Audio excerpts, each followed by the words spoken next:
The season is on the line for Manchester United. Domestically, it's been the worst in living memory. Performances subpar, the club's morale torn to shreds, a public laughing stock. But it could all be salvaged by lifting this season's Europa League. As unlikely as it sounds, it would be a huge boost to a floundering manager in the shape of Ruben Amorim. And it's all square with Real Sociedad as we bring you the second leg of their last 16 tie live here on Talksport. You're listening to Europa League Live with Talksport with Enterprise Rent-A-Car. Enterprise has vans of all shapes and sizes, so if you've got a plan, we've got a van. And also you can head over to Talksport 2 to hear Spurs try and overturn a 1-goal deficit at home to RZ Alkmaar. Both games kicking off very shortly at 8 p.m. Troy Deeney alongside myself, Hugh Wizencroft. The approach from Ruben Amorim tactically stays the same, which isn't a surprise, but I do have to ask you, is it right for this group of players? If you were the captain in that changing room, would you be having conversations, and have you in the past possibly, with your manager to say, I think we need to tweak this just to help us out a little bit? Has that ever happened? No, I don't think you can tell the manager or even suggest on how to tweak it.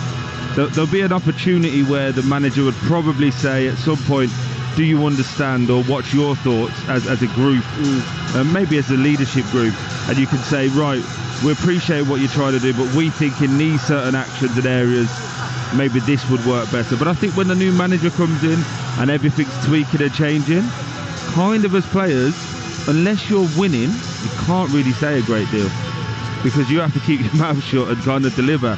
And at the moment, other than Bruno Fernandes, arguably Dorgu, arguably De Ligt, nobody else really has a position to say, I've been consistent. But I'm not saying that any of these players have been great in a Manchester United shirt, but have we seen them be better in a Manchester United shirt in a different tactical setup?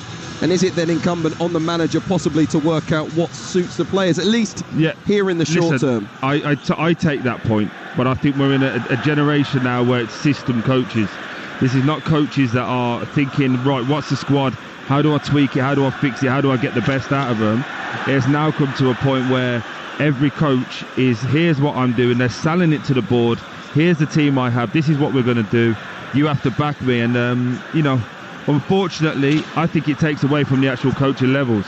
We've got fireworks, pyrotechnics going off away to our left-hand side at the Stretford end, and we're going to see a huge plume of smoke come immediately over the pitch here just before kickoff. They should have saved some money on that. That was rubbish. I think they're trying to actually stop the Sociedad players being able to see the ball, which might help them in the first 15 or so minutes here. I wanted to talk to you about the Manchester United front line. There's been pressure on Rasmus Højlund, of course. Yes. Long time since he's got a goal, but it's a night for him possibly to lift his confidence. Absolutely, and for him it's about the work, right? The work that he's going to do. I've sat and watched him and Xerxes very closely in the warm-up, and especially in the shooting drills. They don't hit the ball clean. No. They're not the most, I don't want to be disrespectful, the most technically gifted at ball striking. So just seeing them there, the Højlund was probably scoring more than Xerxes, but I feel that Xerxes got a little bit more character about him, especially when you look at the incidences that have happened throughout this season. So for me, just seeing him work and watch at the moment, I think it's a huge game for not only his season, but potentially his career. You don't want to be stigmatised as that guy that never made it at Man United, and he's still a young man, needs coaching, needs help. We're fortunate to be sat right behind the lovely man that is Dion Dublin, a striker that was just everything that you needed and everything that Man United need right now. I would love for Man U to get someone like Dion, Andy Cole, to come in and just speak to these guys on a Thursday afternoon and just be like, look guys, here's what it's like to be a striker at this level. And I think they need a little bit of help and coaching. But to answer your question, massive game for not just for Højlund or Xerxes, for this whole Man United squad. The other end of the pitch, Mikel Oyarzabal, who scored the winner for Spain in the final of the Euros against England. He has real quality. His team, though, come here in bad shape, losing 6 of their last 8 away games. They've lost 3 of the last 4 as well, in all competitions, home or away. What do you expect to see from both sides here in this opening 45 minutes? I'd say a cagey affair, but I don't think either are going to be No fast start here, no out the blocks, trying to get a decisive goal. They're just not set up for that. The teams as a whole, I think Real Sociedad will try and keep the ball a bit more. Zubimendi, I'd expect to see more from him in the game. Obviously came back from illness, but I feel that he's got a massive part to play in this. And for Man United, how do they get Garnacho in as much as possible? A lot been made about that young man in terms of his attitude. For one, when he got substituted in the sending-off game and he went down the tunnel and never came back, I personally thought that was a sign of disrespect to the rest of his teammates. But I think he is the future for Man United. I really do. They have to invest in him, get some better quality leaders in that room and say, oi, fall in line, because this is what it's all about. Massive game here tonight at Old Trafford. The travelling Sociedad fans already bouncing up and down. They'll make plenty of noise, and I'm sure the home crowd will as well, because tonight means everything to Manchester United. It's been a season of upheaval, of pain for many inside the club, a season of change, of course, in which the pillars and traditions of Manchester United have possibly been torn down. But the Old Trafford faithful hope and pray that this is as bad as it gets. The Europa League, the only chance for Ruben Amorim to save their season, and it could well define the club for several years to come. A place in the quarter-final in the balance, the last 16 tie with Real Sociedad level at 1-1, and the defining second leg is live on Talksport with the former Watford captain Troy Deeney and Talksport's Jim Proudfoot. Thank you, Hugh, and a very good evening to you as Manchester United venture again into the next room within Last Chance Saloon. The very fact that their season's wholly hanging on a match in the second week of March tells its own story, as eloquently as the talk of 7 home defeats, beleaguered fans, or the generationally bad league position. But they are where they are, and Ruben Amorim's programme notes provided a succinct overview. At the moment, he says, our aim is simply to win the next game. We cannot look beyond that. And they have to. A European quarter-final would keep the season alive, engendering just a little bit of hope that even if they can't paper over the cracks, the Europa League might be polyfiller. Success in the Bilbao final and a return to the Champions League will be a cathartic end to a miserable season and make people think that the worst was behind them. Anything less, and it will be impossible to dress up the 24-25 campaign beyond what it's been. The first leg didn't bring a spectacular United performance. They were the better side for 70 minutes. They weren't punished further as they faded in the final 10. They've got a great home record in this competition. They've only lost once in the last 28 Europa League games here. The one side to beat them, Sociedad. And it will be the Spaniards who will get us underway. Kicking from left to right in gold shirts, black shorts and gold socks. And Manchester United defending the end away to our right-hand side. They've been turned around. They're kicking towards the Stretford end in the first 45 minutes. They're in their red shirts and white shorts. Last time United had a season like this, they won a cup tie in May, and it changed footballing history. 35 years on, they hope for some similar silverware salvation. But the last remaining hope of that materialising could be eradicated tonight. Here's Aidan Heaven in possession, playing on the left of the 3 centre-halves. 4 from him for Patrick Dorgu. And then Casemiro with a long ball over the top, trying to bring Dallo into place, playing on the right again rather than the left tonight, with Dorgu back in the side after his domestic suspension. That move breaks down. Marine can get his foot on the ball in the midfield and be played for by the left-back Munoz, and all of a sudden an opportunity for Mendes to be able to turn. Or Ayathabal can bring the ball forward, and Heaven steps up from the defensive line, just came into the midfield with real confidence and knocked it away from Oyarzábal. I'm delighted to say Troy Deeney's alongside me. There's a smell of smoke and sulphur in the air from the pretty limp fireworks that we saw before the game. United have to make sure they don't have a limp start themselves. On the back foot here, Oyarzábal right through the 6-yard box. But there's Zirkzee back defending inside his own penalty area, and he can hammer it away. Evening, Troy. Evening, buddy. How are you? I'm pretty good. With so much on the stake here for Manchester United, this might not be the greatest footballing spectacle, but I think that there'll be plenty of jeopardy throughout the night. Yeah, absolutely. I think the action and the emotion will really high today. Young Heaven has started well, hasn't he, in terms of just stepping up there, as you just mentioned. One thing that's happened, though, Casemiro and Zirkzee have started awfully, both giving the ball away sloppily. Now Becker on the left flank, working it out towards the right-hand side for Kubo. Kubo beating his man, but Patrick Dorgu read the situation and came back to clear It's how to play for a Sociedad corner. They've been much more proactive at the start of this game than they were at the start of the first leg. Winning a corner, it's been all Sociedad through the opening 2.5 at 0-0. Yeah, really good play. But again, Casemiro trying to flip round the corner was never on. Ball intercepted, and as you just said there, the ball goes out to Becker, and he just rolls it lovely. Brings Heaven in. Heaven has his legs open, just rolls it through. If it wasn't for Dogu, I reckon he scores there. It's a 1v1. But a really, really good start from Sociedad. Corner to be taken on the Sociedad right in towards the near post and easily cleared by Zirkzee. Really disappointing delivery. Cleared out as far as Marine. And back from him towards Mendes. Left-footed ball just flighted in. Another coming out. Really good play. And now he pumps it forward. In his haste to get it upfield, he's put too much on it, and it's sailed over to Garnacho's head and out of the fullback Munoz, and just drifts innocuously through for Romero. But that was a good piece of goalkeeping. It was to start with, and then he just gets a little bit excited because Garnacho did a great run for this left-hand side right across the halfway line. He had the whole of the right-hand side of the pitch to put in, and he just kicks it straight through to the goalkeeper. The interesting part, just watching Ruben Amorim just below us here, as that ball's gone through, and he's not complaining that it's gone through to the goalkeeper. He wants his team to get up with the ball, keep that 30-40 metre press. But for some reason, Man United look a little bit cagey. The players do look a little bit like they're scared to make any sort of leadership role. Do you know what I mean? To go out and go, right, we're going to go up together or back. Some are trying to press the ball, some are trying to score, some are trying to keep it. It's a bit disjointed in this early couple of minutes. Now Casemiro's played a ball over the top, which just draws a little bit of frustration from Amorim, who turned away as soon as he saw Casemiro hit that. Knew that was too hot and was going to sail over the Sociedad back line. 0-0 on the night, 1-1 on aggregate with 4 minutes into this second leg. A game that's brought to you in partnership with TNT Sports, the home of European football. You're with Talksport.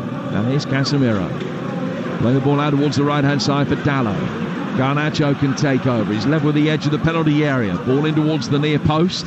Looking for Højlund. Comfortably saved by Romero.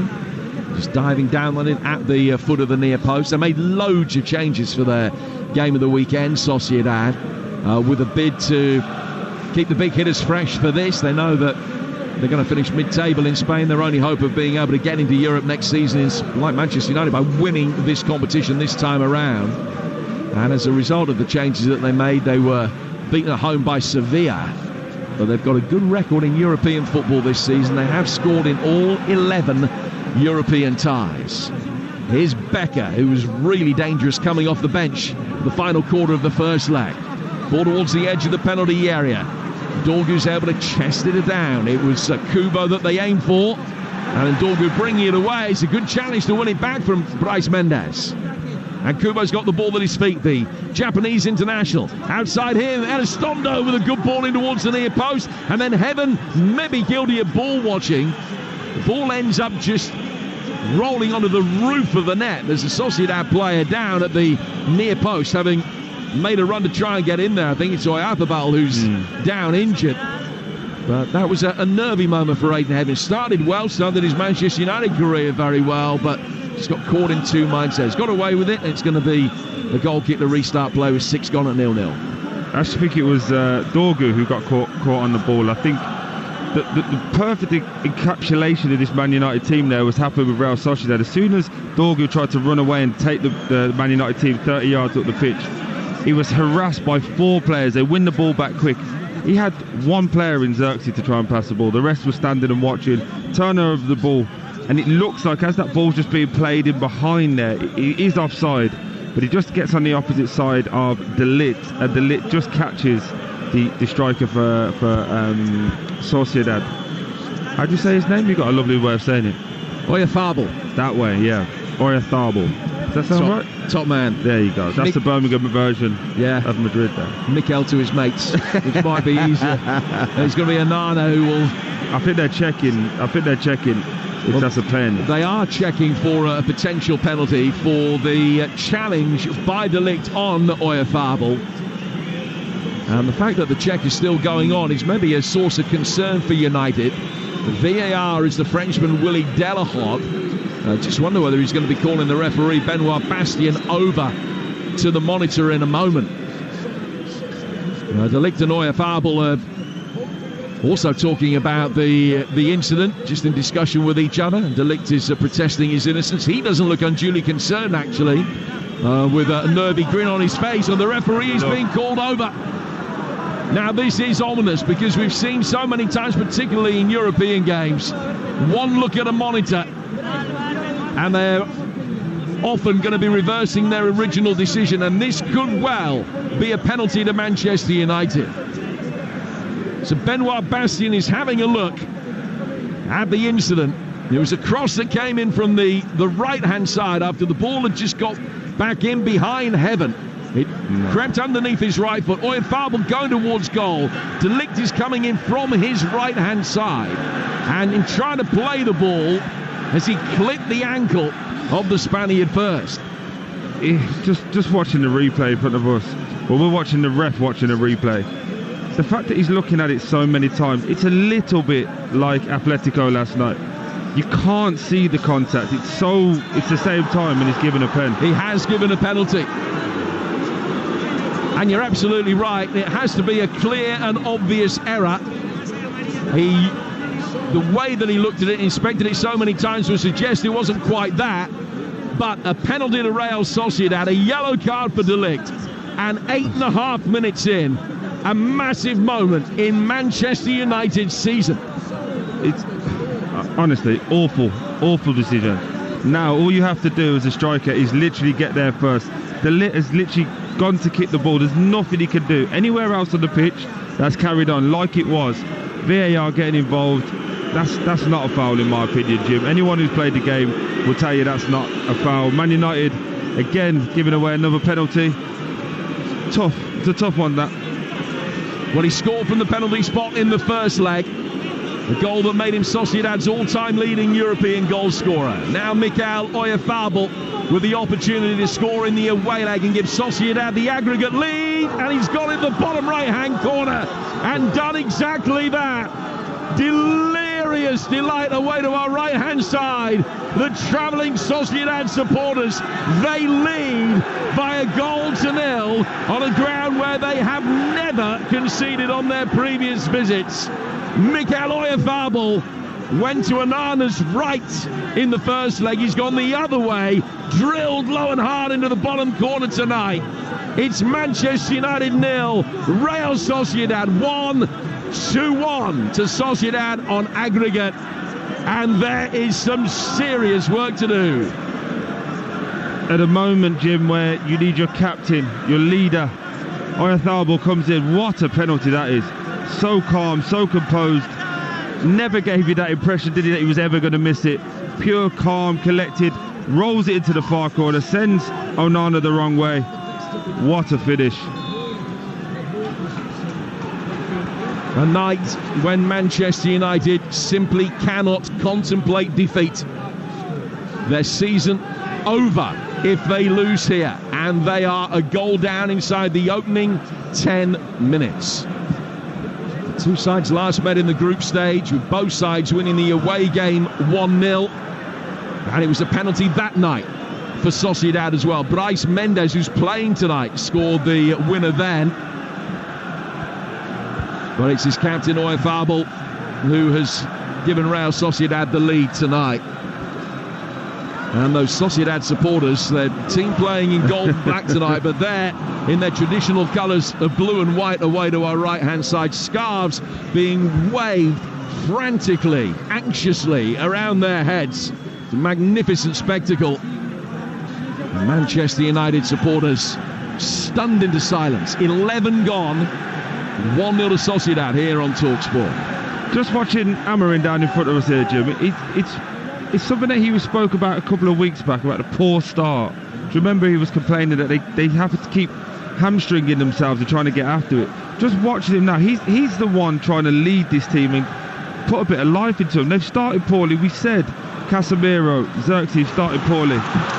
Maybe this goal is going to kickstart them in this moment, but this whole place just feels a little bit down. Garnacho firing one in. It's the first shot on target for Manchester United, comfortably clutched by Romero. There's a good three-man United move with Fernandes finding Dallo and then Garnacho cutting onto his left foot, but shooting at the near post, and it was a comfortable stop. 12 gone, 1-0. And just talking about those poor starts that they make, that's the 7th game in the last 9 in which Manchester United have gone 1-0 down. They've only scored first in 7 of the last 23, which is almost unfathomable. Garnacho out towards the Manchester United right-hand side here for Dalot.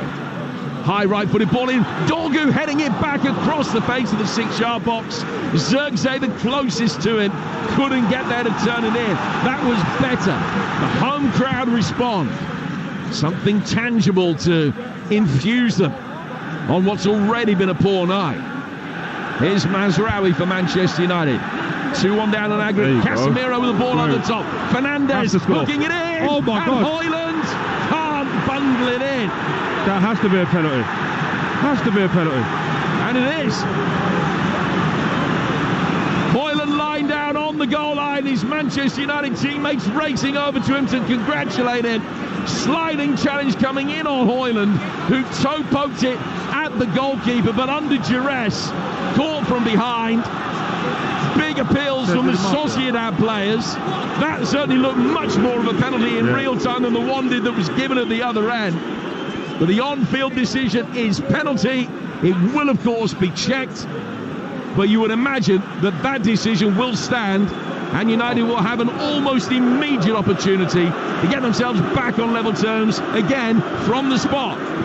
I was just about to say to you before that, Jim, it's so sterile and so choreographed the way that they go forward. But great run from Fernandes. What a ball from Casemiro. Spun that one round the corner, got it right, and well done for Fernandes. Just squares it. It's there for Højlund to go and tap in. And unfortunately, the big centre-half, Zubelea, just comes straight through the back of him. All day it's a penalty. I actually thought he missed it at first, and then I saw that he just gone straight through him. Yellow card for Zubelea, and what a moment this is, and what a game. 14 minutes in, Jim. Could be 7-7. It could be. Højlund winning the penalty. I don't think there was ever any doubt about the legitimacy of the award of the penalty. What was close was whether Højlund was onside, as the ball was knocked in his direction from Bruno Fernandes. And when I say close, I mean really close. As much as you can ever judge these things, I would say that he was probably a foot or so onside. The check is over. It is a penalty. And Bruno Fernandes has the ball in his hands and will now be told by the French referee to spot the ball down. Well, Oyarzabal, the Sociedad captain, has delivered. Cool and calm under pressure from 12 yards. Bruno Fernandes has to do likewise. Has scored his last 11 in games and shootouts for Manchester United. Runs up, hits it right-footed, make that 12. That is as cool as you like as well. Saw the goalkeeper move to his left, and he just shrugs it past him the other way. It's Manchester United 1, Real Sociedad 1, 2-2 on aggregate, a penalty apiece in the opening quarter of an hour. That's really interesting. Sorry, Jim, I'm just watching down in front of us.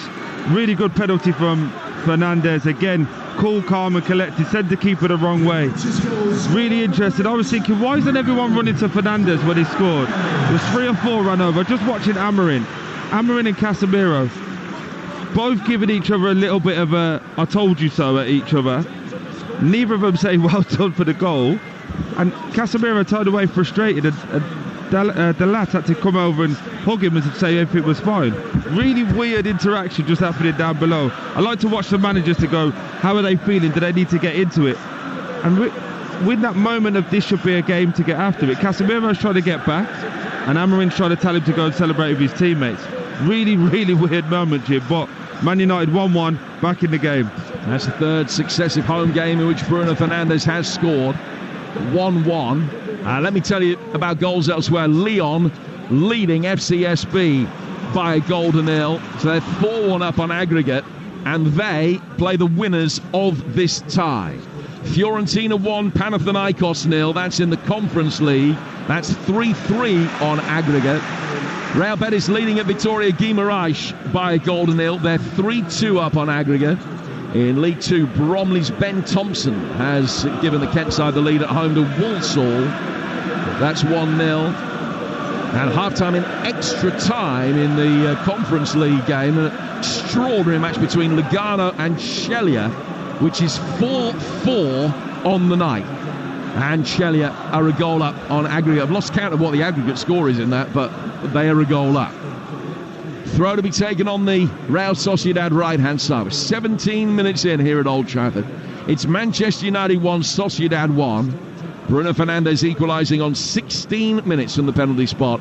7 minutes after Michael Oyarzabal had given Sociedad the advantage. Van der Ligt and Zubaldia both in the book after their respective challenges, which gave the penalties away. Kubo can bring the ball forward. Japanese international with a low centre of gravity, just flicking it towards Oyarzabal. It's clear. Bruno Fernandes comes out of the left flank and invited the challenge. He just got between Kubo and the ball. He put the brakes on, made sure that contact was seen by the referee. United have a free kick, which Bruno's actually taken intelligently, really quickly, just nudged it forward between two midfielders to find Zirkzee. Then it's fired over the top for the run of Dorgu. That's cleared. Marine beaten though by Højlund. And then Casemiro can head it on towards Zirkzee. Down towards Patrick Dorgu, the Danish international. Level with the edge of the Sociedad penalty area. Back for Bruno Fernandes. Thought about shooting, just worked it in instead. Then he clips it in left-footed, and Ramiro, the goalkeeper, punched it away. Only as far as Mazraoui, set up for Casemiro, edge of the penalty area. He's cut across it and fired it about a foot wide.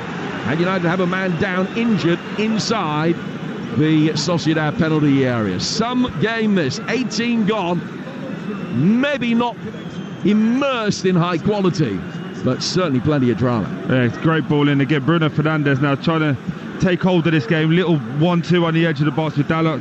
Looked like he was going to shoot with his right foot. The angle was close, so shifted it onto his left. Puts a beautiful ball in for Højlund, and the keeper, Romero, comes out and actually does a wonderful punch. I don't know why Højlund stays down. I think he's thinking European football, maybe they'll come back and have a little look at it. It's great goalkeeping. And then Casemiro with a lovely sweeping shot from right to left. Just misses that far post. But the game's picked up now, isn't it? There's a little bit more spice in this game, Jim. Absolutely. Very, very feisty. You're listening to Manchester United against Sociedad in the Europa League. And it's live on Talksport with Enterprise Rent-A-Car. Whatever the mission, home or away, Enterprise helps over 120,000 people every day. 1-1 here. Let's find out what's been going on at Ibrox in the early stages. Rangers against Fenerbahce. Here's Talksport's David Tanner. Great chance for Rangers now with Jefty, and it's cleared, and it's Rangers 0, Fenerbahce 0 at the moment, Jim. It's been a terrific start for Rangers. 3 really good chances. Vaclav Černis had a couple saved, and James Tavernier free kick was floated in, and Diamante's header was just held by the goalkeeper. Jose Mourinho's assistant has just been booked for protesting about a penalty claim for Fenerbahce. At the moment, it's Rangers 0, Fenerbahce 0, 3-1 on aggregate. Rasmus Højlund's just made an outstanding run forward down the left-hand side of the penalty area, but the French referee has given a free kick against him for a challenge on the right back, Elizondo, and you weren't convinced, Troy. No, it's the first time in a long time Man United have seen the run of Højlund, played it early. He's got down the side, and it's Zubaleda, the same guy who's just had a yellow card, shoulder to shoulder with Højlund. He's just showed him proper man strength. Get off, put him down. He's in on goal, and for some reason the referee pulls it up for an arm to the face, and they were shoulder to shoulder. I know in European football it's refed a little bit differently, but whether you do Sunday League or not, that's not a foul. The close-up suggests that there's just a little bit of blood around the gum. And maybe just got caught by Højlund. There's certainly no intent there. It's not a foul, Jim. No, you know it's not a foul. But I also know that in European football, the player goes down and he comes up with a hand that he puts to his mouth and is then red. I'm guessing the free kick is going to be given. Højlund's not happy, and he's shaking his head very disparagingly in the direction of the distant referee. Now let's get an update from Stamford Bridge in the Conference League. Ian Abrahams. 21 gone, Chelsea 0, Copenhagen 0. Excitement at both ends. Arguably, the Danish side have been the better so far. It's goalless here. Chelsea lead 2-1 on aggregate. Lugano 5, Chielia 4 in extra time. 5-5 on aggregate in that Conference League game at the moment. And Betis are 2 up away to Victoria Guimarães. So they're set fair to go through. Zirkzee fouled. And it's going to be a free kick given against Bryce Mendes. Zubeldia is okay. He's back on his feet. And is back, taking his place in the defensive line now. Manchester United in possession with Aidan Heaven, 10 yards outside his own penalty area. Play back by him for Andre Onana. We're midway through the first half. A first half which has already seen 2 penalties given, one at either end, and both successfully converted. Here's Dorgu. Played forward towards his compatriot Hoyland, who's done well. Came deep to meet it, spun it down towards Zirkzee. First time ball in from him for Bruno Fernandes, and he's got space with which to work. He'll now bring it forward and find Zirkzee. Zirkzee to Dorgu, nudged forward towards the byline. He's pulled it back, and it's headed away by Naya Figuer. Then a left-footed shot is blocked by Munoz on the edge of the 6-yard box, and it goes out of play for a United corner there first. Yeah, much better from Man United. You're seeing the fruits of the manager's work coming now. There's more runners in behind us, willing runners. Thought Fernandes held the ball a little bit too long, but it worked its way down to this left-hand side through Dorgu. It's a lovely stood-up ball. Maybe they could have got a bit more bodies in the box, but as he gets set back, Garnacho gets a lovely shot off, and it's blocked. But Man U look better, go forward a bit more cohesive. So a corner to be taken on the Manchester United right-hand side by Bruno Fernandes. Heaven and De Ligt both forward. Zirkzee stands by the penalty spot. Dorgu at the far post. Casemiro and Hoyland inside the 6-yard box. A little near post flick header caused problems from Zirkzee, and then appeals from those on the Stretford end for a handball. Ball's cleared.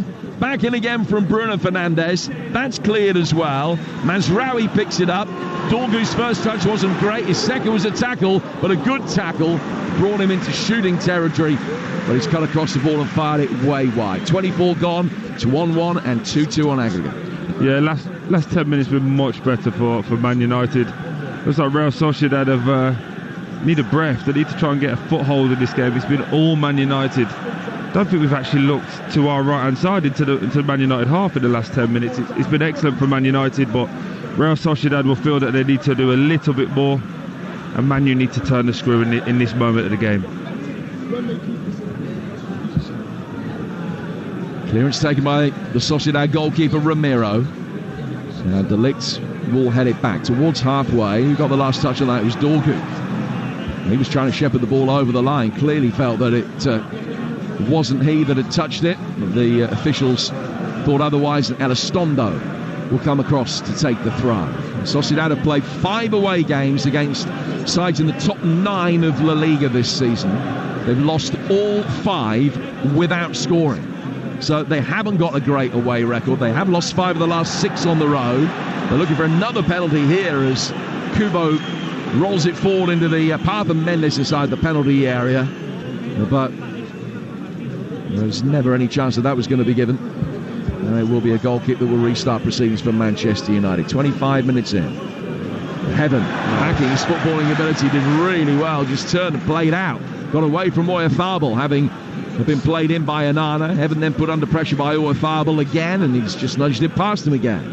Mazraoui out of the United right-hand side for Dalot. Recently plays 200th game for the club. Mazraoui again, back to Onana, now Heaven. His white boots bringing it forward. Heaven making only his 3rd appearance for Manchester United today. Just think back a few weeks, and United played Rangers here. He was just sitting about 5 or 6 seats away to our left-hand side. Troy was in the director's box watching on. He signed for the club the following week, and look at him now making his European debut on a night as important as this, and he doesn't look out of place at all. I was just going to say, Jim, they trust him, don't they? They're playing out through his side of the pitch. It's clearly comfortable. Having a natural left footer there helps. Casemiro just fired one into his chin as well, which is always going to make him settle down nicely. But he's done everything right so far, and he's not looked out of place, as you say. But the thing you have to worry about, and I'm just watching him with De Ligt. De Ligt keeps having to remind him, get up, keep in line with us, because when you played a lot of young football, you're in trouble. Corner to Sociedad, taken quickly. And a shot comes in from Kubo, which kept Onana honest. He had to catch it and make sure that he didn't spill it. It was a shot on target, and Oyafabel was lurking. That all came after Heaven had conceded the corner. And Sociedad realised that United had just switched off and were taking their time about sorting things out defensively to face it up. No harm done from a United perspective. It's 1-1 here on Talksport. 2-2 on aggregate. As things stand, the winners of this will be taking on Lyon in the next round. And those games also will be live for you right here on Talksport. Casemiro plays the ball back for Mazraoui. Out he goes to the United right for Bruno Fernandes.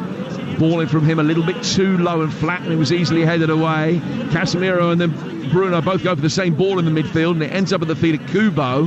Zirkzee, certainly very industrious out of possession, and he made sure that he got back goal side, forced Kubo to work it back quickly to his right-hand side for Elizondo.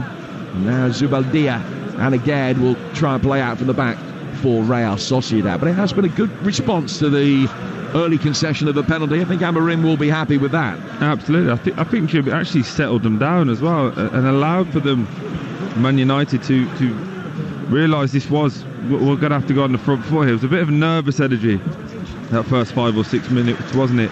A lot of turnovers from Man United, but ever since that goal's gone in, much more composed on the ball, much more together. I'm liking the movement of Rasmus Højlund as well. They're starting to put him in down the sides, starting to see the best of him as well. So it's very early days, don't get me wrong, but I'm starting to see the signs of what they've been working on, which is always good from a coaching point of view, because you can see what the plan is and the long-term vision. Live for you right now over on Talksport 2. Spurs have taken the lead against RZ. 1-0 on the night, 1-1 on aggregate, and it's Wilson Odobert that has scored that goal. Spurs 1, RZ 0, and commentary continues over on Talksport 2 right now, as once again we give you a choice of live listening here on the Talksport network tonight. If you've got the app, it's really easy to swipe left and swipe right and keep abreast of everything that is going on in both games. Spurs a goal up, level on aggregate. This one's 1-1 and level on aggregate. And Garnacho will bring the ball forward here for Manchester United. To his right-hand side for Dalot. Rangers still 0-0 on the night and 3-1 up on aggregate against Fenerbahce. De Ligt to Aiden Heaven. Heaven controlling the ball on the left flank and then working it straight back through the midfield. Casemiro with the ball over the top. Dorgu reacting, heads it down. Zirkzee past his man, getting to the byline, pulls it back, and it's a little flick from the edge of the 6-yard box by Højlund. Great improvisation, keeper beaten, and it's drifted just wide. Oh, Jim, I so wanted him to score then. Great play from Zirkzee. You say to flick, he swung the left foot, and he just hits his heel. Doesn't get a clean contact on it. Watch when you see this replay, Jimmy. He hits his left heel. If he gets a half decent contact on it, it's 2-1 and he's off to the races. Well, he hasn't scored in his last 20 games since he netted twice against Victoria Plzeň.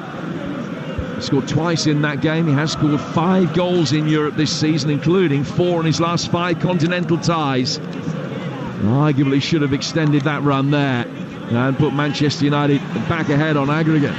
Here's Kubo darting forward through the midfield. Heaven sliding in round the side of him, won it cleanly. Kubo still sitting on the deck, hands outstretched, feeling that he should have got a free kick. Next phase of play though sees Sociedad bring it forward again. Ball in towards the near post. De Ligt just walked away from Oyarzabal to be able to clear. Got it out towards halfway. Real Sociedad will bring it forward. Possession's been about 60-40 in Manchester United's favour. They've had 7 shots to 2, but Sociedad over the last 4 or 5 minutes beginning to get a little bit more of a feel of the ball again. 1-1 the scoreline, and we've played just more than half an hour here on Talksport. You see how moments change games though, Jim. If Højlund scores, it's this whole place is up. It's all Man United, they're going forward. That miss, it instantly makes Real Sociedad go, oh, we've got a chance here, we've got a lifeline. And now that the energy and the nervousness has all come back into this Man United crowd, because they feel like, this is going to be another one of those nights. I feel for the boy, because he's doing everything right. He just needs one to go in off his backside at this moment in time. Here's Kubo. Kubo making his way forward. Heaven can't make a challenge there. Kubo fires one in. It's well blocked by a combination of De Ligt and Mazraoui. Comes back outside the penalty area again.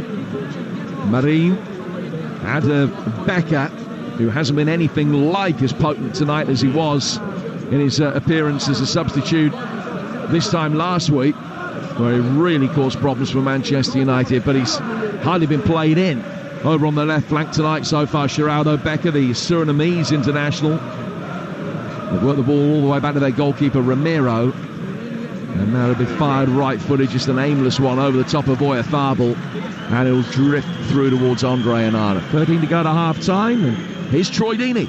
You saw the press there, though, didn't you, Jim? They kept trying to feed it to that right-hand side of Garnacho, egged it across. As soon as it went to the left-sided centre-back, Garnacho pressures with real intensity, makes it go back, and all they're forced to do then in Real Sociedad is turn the ball back over. So you're starting to see signs at the moment of what Ruben Amorim wants and it being implemented. I think for him and the Man United fans, the frustration will be that they're not seeing enough of that. And when they have these big moments, arguably, do they need another striker? Maybe. But if they had the striker that was in form at the moment, they'd be 2-1 up, and we'd all be saying, now we're seeing the fruits of that hard work. Sociedad brilliantly playing through the Manchester United press here, but they haven't actually made any headway upfield, and United have managed to get their shape back behind the ball. And the ball is with the goalkeeper of Sociedad, Romero, who just chips it down towards this near touchline, doesn't get there. Dorgu heads it away. Oyarzabal can pick up the seconds. Bryce Mendes turns it forward, straight to Mazraoui.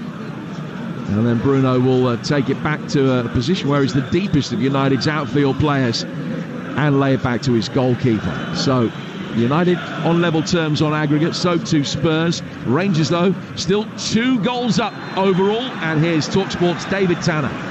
34 minutes gone. It's Rangers 0, Fenerbahce 0. We've just had the best chance of the night so far. Vaclav Černý cut inside from the right onto his left foot and fired a shot that hit the side netting. Rangers very much the better team so far, but it's Rangers 0, Fenerbahce 0, 3-1 on aggregate. Chelsea won that extraordinary Conference League tie. 5-4 defeat on the night, 5-5 on aggregate. They've won a penalty shootout 3-1. And let's find out how Chelsea are getting on in the same competition. Here's Talksport's Ian Abrahams. 11 to the break. It's still Chelsea 0, Copenhagen 0, and Chelsea have been very ponderous and very predictable in going forward. Haven't yet had a meaningful shot on the Danes' goal. It's goalless here. Chelsea lead 2-1 on aggregate. Fernandes with a free kick here at Old Trafford. Casemiro heading it on. It's cleared easily. And Fernandes will bring it down, just watches it onto his right foot. A little hitch kick ball forward, but that will drift straight through for Romero. Well, they've had a couple of chances to get themselves ahead. I mentioned that they've had 7-8 attempts so far, Troy Deeney, but just with the 2 on target, and apart from that Højlund one that went just wide, they haven't really been able to work the goalkeeper too much. No, but it's felt like a more pressured game. The feeling is that Man U are on top. And it's just watching the manager, so fascinating to see how he's trying to just encourage his team to be a bit more braver in the press. There you go, look, Garnacho said he got the fans up. But that's what he wants. He wants to create a feeling and an atmosphere that they're always running. And I don't know, I just don't know if everyone can do that. Just watching the Xerxes, hands on knees as we currently speak, trying to catch a second breath. Still only 35 minutes gone, Jim. There's a lot more football to be done. So you can see the work that the manager's putting in, both with and without the ball.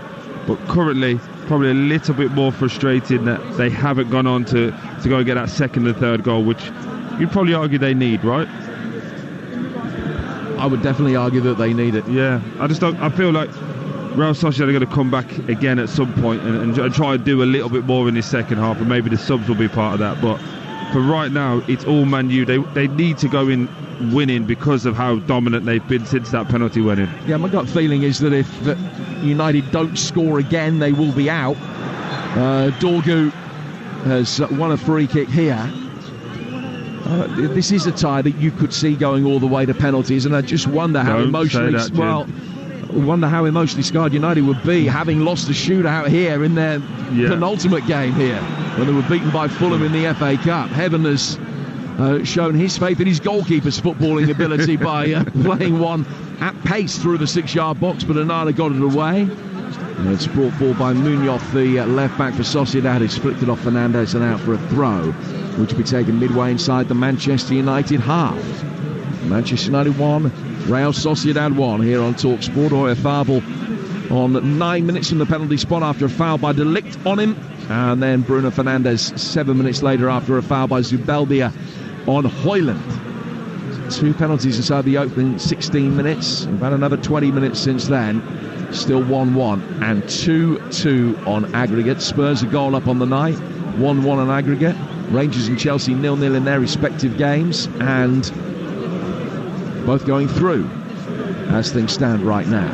Long throw inside the Manchester United penalty area. Great jump by Mazraoui to head it away.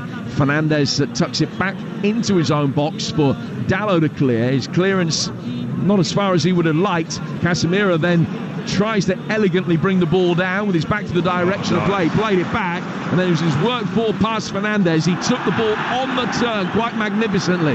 Then foul. Referees played the advantage. Garnacho steamrolling forward towards the edge of the penalty area, just ran into a brick wall, and it'll be brought away. And the danger man Kubo is quickly goal side of Dorgu, who's recovered well, and the Dane, who's becoming a firm favourite here at Old Trafford already, was there to win it back. Bruno wanted a little bit too much time in possession, but Casemiro can take over. Dalot now working it wide into the feet of Garnacho, and the Spanish-born Argentinian international winger bringing it towards the edge of the penalty area before flicking it off. Bruno Fernandes has got Dalot outside him. Thought that there might be better options. There aren't, and he's rolled him in. He's played it to Garnacho, low ball in towards the near post as Zubeldia steps out of left leg, diverts it behind for a corner. Really good play, really concentrated pressure down that right-hand side. There's a ball you've got to watch out for, Jim. Every time Fernandes has got it, just at that back post, Dorgu is in every single time. If they just do a little clip to the back post, he'll have a 1v1 every single time. They've missed him 3 times so far, but Man United growing again into this game. Lyon 2, Stour 0. That's 5-1 on aggregate now, so Lyon definitely going through. There's been a yellow card for Marine, presumably for something that was said. Sociedad central midfielder, so he's cautioned, and Manchester United have a corner which Bruno Fernandes has gone across to take. It's right footed, he's clipped it to the edge of the area. Dorgu left footed volley, and it sailed over the bar. Not by much, was dipping. The goalkeeper had it covered. Actually, I don't think the positioning of the referee did him too many favours there. It was the old chip back to Dorgu, who was waiting unmarked in the deep. The referee took evasive action, and Dorgu didn't hit it quite as cleanly as he would have liked. Yeah, just sliced across it. It was a really good ball from Fernandes. It's perfect. These are the ones you do in training, Jim, and every time they go, let's do one more, because you feel that you can get that perfect volley. That yellow card on Marine was for the foul on Fernandes. That's what went back for the referee. Yeah, absolutely. The referee playing a good advantage, and Marine in the book. You're listening to Manchester United against Sociedad in the Europa League. It's live on Talksport with Enterprise Rent-A-Car. Enterprise has vans of all shapes and sizes, so if you've got a plan, we've got a van. Now Zirkzee can bring the ball through the midfield. Good straight ball forward. Højlund chasing after it. Again, the man on loan from West Ham slid in to get the ball away. He's found Becker. Becker's given it away. She's gone square through the midfield. Casemiro picks it up. But there was a challenge on Becker as the ball was knocked square, and a free kick has been given. Well, that's a let-off as far as Sociedad are concerned. Absolutely. I didn't think that was a foul. There's been quite a few of those today, Jim, when they're not really fouls. They just feel like little scratches, essentially, and everyone just keeps going down. The ref has been giving them away. Oh, what a bad ball that is. And Dorgu can pick it up, and he'll bring it forward for Manchester United. Easily won back, but Edostondo's challenge on him was a foul, and then the ball is kicked away, and that should be a yellow card for, it was Bryce Mendes who kicked the loose one away. The referee has been alerted to the fact that it happened by the Manchester United supporters, but it is just going to be a free kick to United about 20 yards outside the penalty area. Again, that's a really, really soft one that's gone Man United's favour this time. Referee has been hot on the whistle, Jim. He's been given anything that he feels is whoever screams the loudest gets it at this moment in time. Hold my beer. Here's Bruno Fernandes, right foot, he's gone for goal. He's put it way, way over. He was 40 yards out. and everybody was expecting the ball to be teased into the edge of the penalty area simply because of the range. He's raised his right hand above his head. He's seen the goalkeeper off his line, and he's tried to flight it over him, and he's flighted it over two of them. And straight into the Stretford end. 3 to go to half-time. It's going to be some time added because of the VAR inspections. It's 1-1 and 2-2 on aggregate. I think the keeper was a grand total of 3 yards off his line there. That would have been some free kick from Fernandez. Interestingly, just watching the players. None of the players giving Fernandez a bit of grief. You know, you normally expect a centre-half to say, put it in the mixer or something like that, but nothing. And it's, again, another moment in the game. They were building again there. Here's Kubo on the right-hand side of the penalty area trying to take on Heaven, and Heaven again has defended it really well. Goal kick has been given. I think that's the right decision. Kubo's not convinced. It looks as though it's a little double ricochet. Kubo then, having picked up the ball from in front of the hoardings, when he sees the decision hasn't gone his way, he's dropped it away from Onana, but it's going to be a goal kick. And just going back to that point you made about Bruno Fernandes, is that simply out of respect for the fact that he's carried him for the entire season, that he doesn't get the bird? Exactly that. But I think just that next step in the development of this team and this culture is that they do that. He's in here. Fernandez playing it forward for Dorgu. Dorgu's got Hoyland making it run one side, and that's creating some space. Dorgu goes for goal, but it's a low shot that is just innocuously rolled through to the goalkeeper Romero, and a great chance comes to nothing. The issue that Real Sociedad are having, and they're going to probably have to change this around, is that Estadon is coming right the way in with Xerxes. He's leaving this whole right-hand channel for Real Sociedad open. If you see in the build-up for that, he goes right the way into the middle of the pitch, and Dorgu has literally got the whole line to run. If he was a little bit more, should we say, quicker or fresher, he probably could have run away and got a better shot off. And as he gets to the edge of the box, unfortunately, tries to do a side foot, just gets it wrong, passes it straight to the keeper.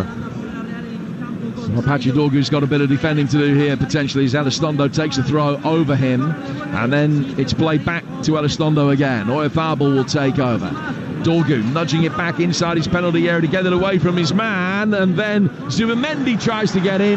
Once more, it's Heaven that stands in the way. All Zubimendi can do is make contact with him and haul him to the floor. The ball has rolled over the line and out for a goal kick, and we're in the final seconds of the prescribed 45 minutes. 1-1, 2-2 on aggregate still. The most significant moment of the night lies ahead of us, and it could be one of the most significant moments of Manchester United's season. Yeah, interestingly, Man U going long now, kind of getting in at half-time, feel they can go again. But just interested down to our right, Sociedad, they've got 2 players out warming up, looking like they go through the rigours as if they might be making changes at half-time. So that sums up where both managers will feel that this game is at this moment in time. Yeah, I think Imanol Alguacil is going to be disappointed with the performance that his side have given so far. Manchester United the better side in the opening 70 minutes of the first leg, and by and large the better side so far tonight. Now, the deadlock broken on the night at Ibrox. David Tanner. And it's Rangers 0, Fenerbahce 1. Jose Mourinho celebrates Sebastian Szymanski, who scored at Hampden Park for Poland 6 months ago, scores a cracking volley right on half-time. It's Rangers 0, Fenerbahce 1, 3-2 to Rangers in aggregate. So, nerves begin to permeate around Ibrox. We're in 4 minutes of added time at the end of the first half here. Ball has gone out of play for a throw to Manchester United. Dorgu takes it, lays it back for Heaven on halfway. Almost sold De Ligt short, and once De Ligt had got there and then played it off to his right-hand side to Mazraoui, he was quick to let Aiden Heaven know that he needs to have a little bit more care in possession. Great ball forward over the top. Xerxes' touch didn't match it, and it's cleared, and Amorim can't hide his dismay. Turns away, throws his hands up to the heavens, and storms back to the bench, some 6-7 yards away behind the technical area, because he knows that was a great chance and a good touch from Xerxes. It could have been in. Now it's played for by Casemiro, and Fernandes can't take the ball on the turn, and that one drifts through to the goalkeeper. United getting closer. Casemiro growing into the game, showing that quality. That ball from right to left there to Xerxes, 50-yard pass right on the money. Xerxes goes with his outside of his right foot to control it. Instead of taking it with the left foot and carrying on in his stride, he would have been in on goal. Overextends with the right, can't get his next steps in, which then makes it go out to the goalkeeper. And then the second ball in again, lovely little spin round the corner. We call that the little flip. As it comes into, he just spins it round the corner into Fernandes. Fernandes is acting like he tried to square it to Højlund. It's actually a bad touch. But again, Casemiro just growing now, showing a little bit more class and quality in terms of with the ball. And that's a real good sign for Man United. Now Walsall have been on a poor run in League Two, but they've equalised at Bromley through Levi and Manchie. They'll be 3 points clear. Troy's old club, if that one ends all square, they will have played an extra game. Here's Zoya Farbel inside the penalty area. Left-footed skidding effort, deflected back towards the edge of the 6-yard box. Mazraoui and Heaven both with defensive headers that left a bit to be desired. A shot on the turn comes in from Marine, and that's blocked and deflects away for a late Sociedad corner. No composure there, is it, at the back? All the headers going up but not far. And then the Lit's just waiting for the ball to come down. Gets beat in the air, and it ends up being a last-ditch tackle from Casemiro. But really, really interesting end to this half, because it should be all Man U with their tails up. Now Real Sociedad have an opportunity to go and win this game. Win this half, should I say. This game? I'm wishing. I'm thinking, Jim, sorry. They would be in a decent position were they to score from this, as the corner comes in and Elizondo goes up for it. Then Becker firing one in from 30 yards after the initial ball was cleared. And Onana can dive to his left and save it. And United will be able to bring it forward once more. Still time for one last first half attack. Casemiro, we're in the 4th minute of stoppage time. We're with Talksport, where it's 1-1 here at Old Trafford and 2-2 on aggregate. De Ligt, long ball over the top. That's drifted over Xerxes' shoulder and straight out of play for a goal kick that'll be taken by Romero, and that will see us through to half-time at 1-1, with for both clubs feeling that they got a little bit of work to do. Yeah, absolutely. You can just see the ball that's got to keep working for Man United. It's those 10 runs inside the full-back and the centre-back. And if the full-back decides to stay out wide and stay with the wing-back, then the 10s are in. That's where we saw Xerxes get in just now. Or if they stay really narrow, that's where Dorgu keeps getting in. But half-time, as he just said, I feel like Haven's had an unbelievable job. Unbelievable job. He's just getting a little pep talk from Bruno Fernandes. But wonderful half for Man United, but a lot to work with. Well, it's understandable that a young man who's still short of 18 years and 6 months is going to need a little bit of coaching through the game. He's acquitted himself very well, and several of his teammates have had a solid 6.5, 7 out of 10 performance as well, showing good character to get themselves back into the game after Oyafabel's penalty had given Sociedad the lead that lasted only 7 minutes before Bruno also equalised from the penalty spot. And that's where we are, half-time in this second leg. It's United 1, Sociedad 1, and still dead level on aggregate. Hugh? Frantic first half to begin with. Things have settled down very, very nicely indeed, and both sides will be feeling quite comfortable. Manchester United 55% possession in that first half. They've had 11 attempts at goal to Sociedad 6.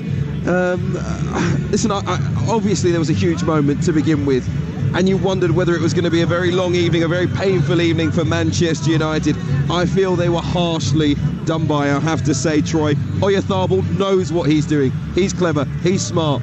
He knows De Ligt's coming across to clear it, sticks his leg in front and makes sure there's contact. But what he does is the dark arts, he stays down for as long as he possibly can, knowing full well the replays are going to be shown, it's going to be checked, he knows there's been contact, and he gets the penalty that he wanted. You felt United could possibly have been on the back foot after that, but it was an instant reaction. It was exactly what Old Trafford needed for a lift. They were brought to life. Fernandes played in by Casemiro. Fernandes gave Højlund what would have been a tap-in. That would have brought the roof off. Unfortunately, Zubeldia cut him down in his prime, but nonetheless, Fernandes stood up, and like he has so many times for United this season, he was a man on the spot. What have you made of that first half, particularly that beginning to the game? I thought, like you said, it felt like once that penalty had gone in for Real Sociedad, that you thought this could be a nervy atmosphere, one of those frustrating nights for Man United. But in fact, it was like the shackles were released and Man United grew into the game, got better. Fernandes stepped on it a lot more, and then towards the last 15 minutes of the game, Casemiro was miles better. Just looked like a real Champions League winner. Yeah. He just looked a cut above. The tempo all went through him. That's probably the player a lot of Man United fans have been wanting to see for years. Still worry about the front two. They're showing real good signs, but that last moment of inner belief, arrogance, we're going to score, True quality. it's just missing. Yeah. And I do believe it's just between the ears, a bit of confidence. But the chance for Højlund, he doesn't even make contact to you. He hits his heel. It's harder to do what he did than it is to score. And at this moment in time, he just seems to just be... Anything that could go wrong for him seems to be happening. You feel for him, because actually if you watch the sequence of the build-up going into that, he's constantly on the move, constantly wanting to get on the end of something, and he actually does a wonderful bit of movement. He just jinks in between two defenders, pushes in towards the front post, and then checks back, finds himself in space, and then can't connect properly with the shot, and it just goes past the post. But you've got to be positive, and he continues to be positive. And actually, in a squad that maybe has lacked character, you know, to stand up and go again after things haven't gone your way, he continues to show that inside of him, at least, he's got the right character for this Manchester United team. I said before the game I thought it was going to be hard to call. At this stage, it feels very difficult to call a winner because there's an ebb and flow to it. Momentum goes Manchester United's way. I think they're slightly more threatening when they do have it. But then, of course, it goes back to Sociedad, and you feel like they feel just a little bit more in control at times. Yeah, absolutely. But like you say, it's moments in games. If they'd have scored, I think they'd go on and score 2 and 3 in that first half. I really do. But, you know, it makes for a really good second half. So let's see what they've got. I expect more from Sociedad in the second half. But if I was Rasmus Højlund, I'd be saying to the guys, every time you see me run, just put it down the side, because I've got these guys tonight. Bit of a buzz as all of these fans inside Old Trafford go away for a half-time pie and a refresher, and they're expecting something big in the next 45 minutes, with the season definitely on the line for Ruben Amorim's side. We'll be back with Troy Deeney and Jim Proudfoot for the second 45 minutes very, very soon. A big night at Ibrox, maybe even bigger in many ways for Barry Ferguson's Rangers. The half-time whistle has gone there. Talksport's David Tanner. And it's Rangers 0, Fenerbahce 1 at half-time. That's 3-2 to Rangers in aggregate. Rangers looked comfortable, they looked in control, they looked calm, and they were up for this one. A great tempo to their match as well, until 45 minutes, and bang, a volley from Poland international Sebastian Szymanski was just about burst the net at the Copland Road end of Ibrox Stadium. That gives Fenerbahce a foothold in this as they try to claw back that 3-1 Rangers win in Istanbul last week. So that was a real shock for Rangers right on half-time. Before that, Rangers had controlled the game, as I said. Václav Černý had a number of chances. One of them hit the side netting when it looked as though the ball got into the back of the net. Rangers had a real opportunity handed to them in a play when a pass back from Fenerbahce. The goalkeeper Erfin Can Egrabayat took his eye off the ball, and it almost crept over the line. He scrambled to keep the ball out. So Rangers were in control of this tie. They're now not. At half-time, it's Rangers 0, Fenerbahce 1 on aggregate. It's 3-2 to Rangers now. Rangers would play Athletic Bilbao. Remember the final in Bilbao this year, if they can make it through. Athletic Club beating Roma 3-1 earlier to win their tie, 4-3 on aggregate, but a long way still to go in Glasgow tonight. Over on Talksport 2 this evening, Spurs have a half-time lead over AZ Alkmaar. It's 1-1 on aggregate. Wilson Odebear's goal on 26 minutes, the difference on the night. But as I say, still level on aggregate, 1 apiece. The winner would face Eintracht Frankfurt next, and to Stamford Bridge, just across London, to find out how Chelsea are getting on against Copenhagen. Talksport's Ian Abrahams. Chelsea 0, Copenhagen 0. This would give watching grass grow and watching paint dry a decent old run for its money. Dull as anything in the first half. Chelsea without a shot on or off target. Ponderous and predictable. Not really sure what they're trying to do out there. As for Copenhagen, they're giving it a go, but they're not really getting any closer to getting that goal back. Remember, their goal behind. Their fans, though, have been sensational. At the break, Chelsea 0, Copenhagen 0. It's 2-1 to Chelsea on aggregate. It would be Legia Warsaw or Molde in the next round for Chelsea. That game 3-3 on aggregate at the moment. Legia lead at 1-0 on the night. Just to bring you up to date with the other scores elsewhere this evening, Lyon lead FCSB by 2-0. On the night, they're 5-1 up on aggregate, so it looks like it would be Lyon for Manchester United or Real Sociedad in the next round. Earlier finished full-time Olympiacos 2, Bodo Glimt 1. Bodo Glimt through 4-2 on aggregate, and they will face Lazio, who drew 1-1 with Victoria Pilsen, but won it 3-2 on aggregate. Let's get the half-time odds next on Talksport with Ladbrokes.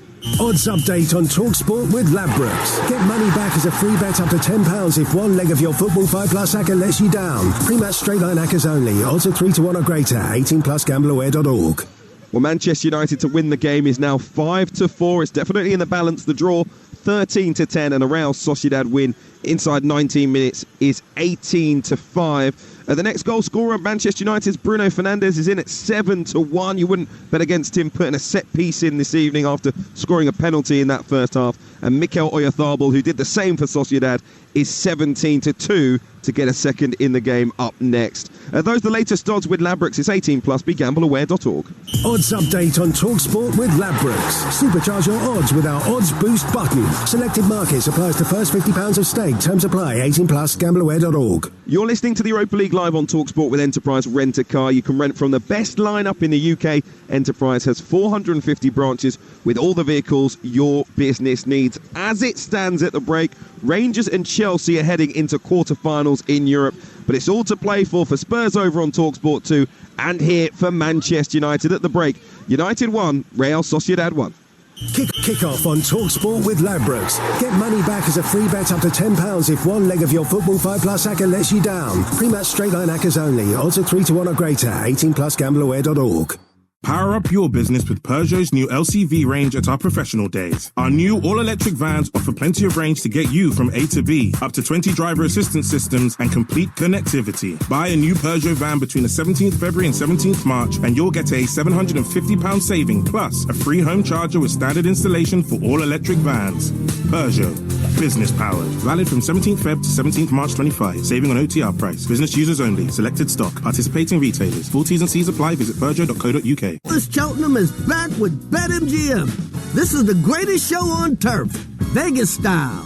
Giddy up, get ready to roar with 40 pounds in free bets. That's right, bet 10 pounds and get 40 pounds in free bets. Why would you bet anywhere else? BetMGM, it's showtime. New customers only. T's and C's and minimum odds apply. 18+. Please gamble responsibly. Get ready for the most anticipated F1 season in years. And see every race live. It's lights out and away we go. See if Lewis will be reborn in red. Can Lando land the big one? Or will Max make it 5 out of 5? The new season starts 16th of March. See every race live for just £15 extra a month. Only on Sky Sports F1. Offer ends 26th of March. Sky TV required. See sky.com for details. Further terms apply. Welcome back to another spectacular match day. But what's this? Looks like the fans are playing Coral's free reward shaker. The half and half scarfers shaking decisively for once. They bagged a super boost. Next to them, the Prawn Sandwich Brigade. Oh, they've shaken up a free bet after that free lunch. Play Coral's free reward shaker to win guaranteed daily rewards and offers this season. Coral, we're here for it. 18+ UK max 1 reward or offer per player per day. Reward restrictions, requirements and T's and C's apply. GambleAware.org. At Betfair, we're here for those who seek a different approach to the Cheltenham Festival. Only a third of races were won by favourites last year, so seeing front-runners and outsiders and knowing when to go against the grain can make all the difference. Get a completely free bet available every day this Cheltenham on any racing multi. Betfair. Play different. Option required. Max 1 free bet per customer per day from the 11th to the 14th of March. Max free bet varies from £1 to £10. Mid-odds apply. Exclusions and T's and C's apply. 18+. GambleAware.org. Discover the world of Trust Ford, the largest Ford dedicated dealer group. Explore our extensive range of hybrid and electric models. And don't miss out. Order a Ford Ranger double cab before the 6th of April to lock in lower van taxable benefit rates. Plus, with over 15,000 5-star reviews on Trustpilot, you'll see why we call ourselves Trust Ford. Visit Trust Ford now. Terms and conditions apply. Visit trustford.co.uk for more information. Europa League Live on Talksport with Enterprise Rent-A-Car. Whatever the mission, home or away, Enterprise helps over 120,000 people every day.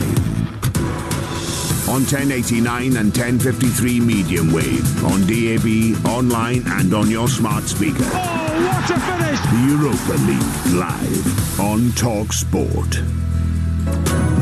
Manchester United venture again into the next room within Last Chance Saloon. Now Mikel Oyarzabal with the opportunity to score in the away leg and give Sociedad the aggregate lead, and he's got in the bottom right-hand corner and done exactly that. Delirious delight away to our right-hand side. The travelling Sociedad supporters, they lead by a goal to nil. The Sociedad captain has delivered cool and calm under pressure from 12 yards.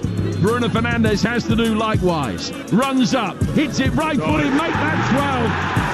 That is as cool as you like as well. Maybe this goal is going to kickstart them in this moment, but this whole place just feels a little bit down.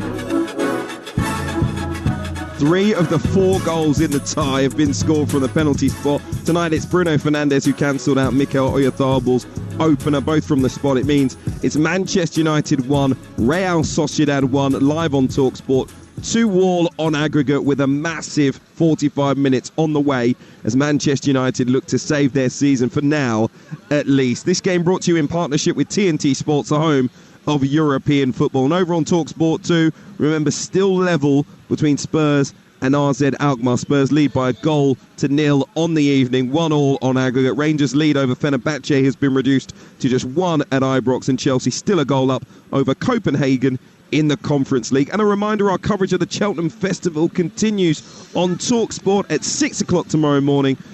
It says with Alan Brazil on this, but let's just cross our fingers for that one. He'll be alongside Ray Parlour with the former Spurs boss Harry Redknapp among their guests. Then from 1, Paul Hawksby and Charlie Baker will bring in the first 5 races. The action has been absolutely fantastic. We've got comprehensive coverage of every single race as well. That's over on Talksport 2 from 1 p.m. Fantastic day at Cheltenham ahead, and it's been a great week covered across the Talksport network as Manchester United begin to make their way out of the tunnel away to our left-hand side. They will be shooting towards the end of the ground at which we sit, and the away fans just to our right following Real Sociedad, hoping for a memorable victory. Troy Deeney, the former Watford captain, alongside me. I asked you at the start of the game what you thought the first half would be like, and you said it might be a little bit cagey. It wasn't exactly like that from the start.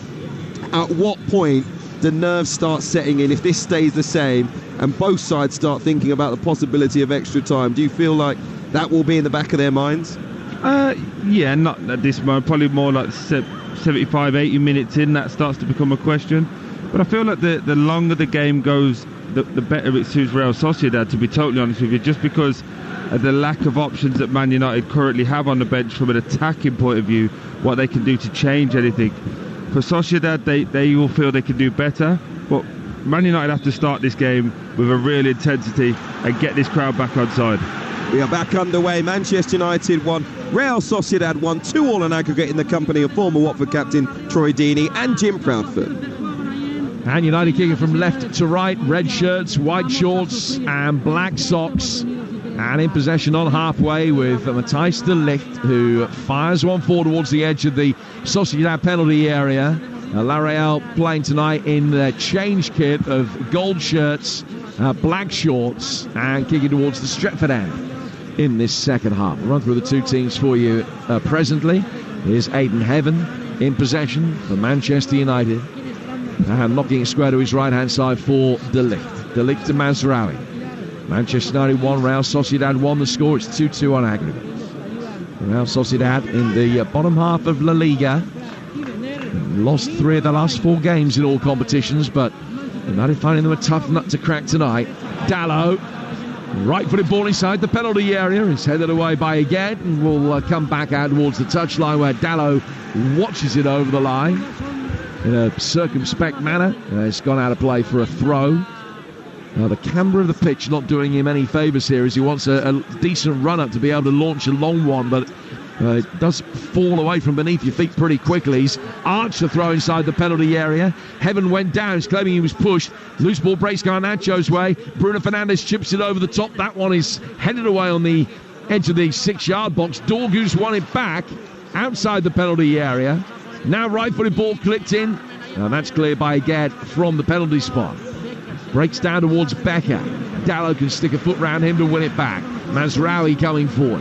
One of the few United players wearing black gloves tonight on a cold, unseasonably cold spring day here in Manchester. Back for Casemiro, who's also begloved. Down from him to Dallow. To Bruno Fernandes again. Couple of minutes gone in the second half here on Talksport. Laid off for Zirkzee. Good save. Romero dived to his right, beat it away. And then Dorgu's gone down. Referee's given a penalty. The third of the night. And Manchester United second. And a chance for them to take the aggregate lead for the first time in this second leg. Good shot from Zirkzee. Tipped away by the goalkeeper. But then it came down towards Dorgu, whose turn away from Elizondo was too good for him. He's protesting his innocence, as you would expect. And of course the incident is being checked. But Dorgu, at this moment, has won another penalty. Yeah, it's a penalty. It's a penalty. Just to build up from that, again, Bruno Fernandes, lovely 1-2 again with Zirkzee on the edge of the box. Fires a lovely ball into Rasmus Højlund. I know a lot of people give him stick, but what a touch. Zirkzee then gets a shot off, but it's really poor defending. Dorgu following up, chops back inside. Centre back can't slow his feet down.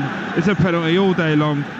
Bruno Fernandes just with the ball to the right hand side, gathering his thoughts. And it's a little bit of poor gamesmanship here from Real Sociedad. Standing on the penalty spot, trying to... There's 4 or 5 players in and around it. Mazraoui defending that penalty spot as if it's his own bit of personal pride and joy. Making sure his captain's got a real nice footing to go and slot this away.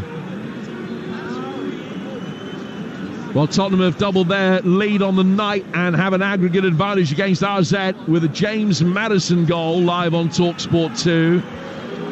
And Manchester United in a moment probably have the chance for an aggregate lead here. But I say probably, the penalty check is still ongoing. Jim, should it not be booking people though at this point? Just move people out the box. Look, he's telling the goalie to get back on his line. He's clearly given it. There's still 3, 4, 5 players in the box. Just book one of them. As a referee, get hold of the game. Poor from Real Sociedad, in my opinion. Well, Oyarzabal is still saying that it wasn't a penalty, but it has been given. The check is over. Stonewall. It's a Stonewaller, Jim. Considering what Real Sociedad got in the first, 5 minutes? Well, I can't believe that it took them 90 seconds to ratify the decision, I must admit. But it has been ratified. No clear and obvious error. And Bruno Fernandes spots the ball down again. Once more, destiny to be decided from 12 yards. Manchester United's captain addresses the ball. Right-footed, scores again. Slots it into the bottom right-hand corner. Manchester United 2, Real Sociedad 1. They sprint over towards the corner flag in front of the scoreboard end and take the acclaim of the United supporters. The third penalty of the night. United have 2 of them, and they have an aggregate lead for the first time since the first leg last week. See the big difference as well, Jim? Everyone over there celebrating together, all in it together now. Zubimendi just got a yellow card as well in the... Probably said one too many things to the referee. But Man United started that game much better this second half as opposed to the first half. Excellent penalty for Bruno Fernandes. Again, we saw a lot of penalties this week. Composure never looks like missing. Manchester United, Mr. Reliable, steps up yet again.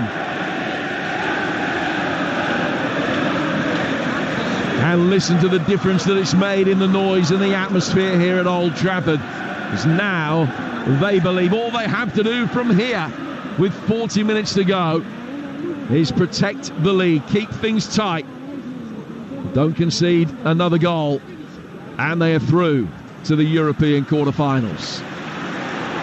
Good defending by Zirkzee.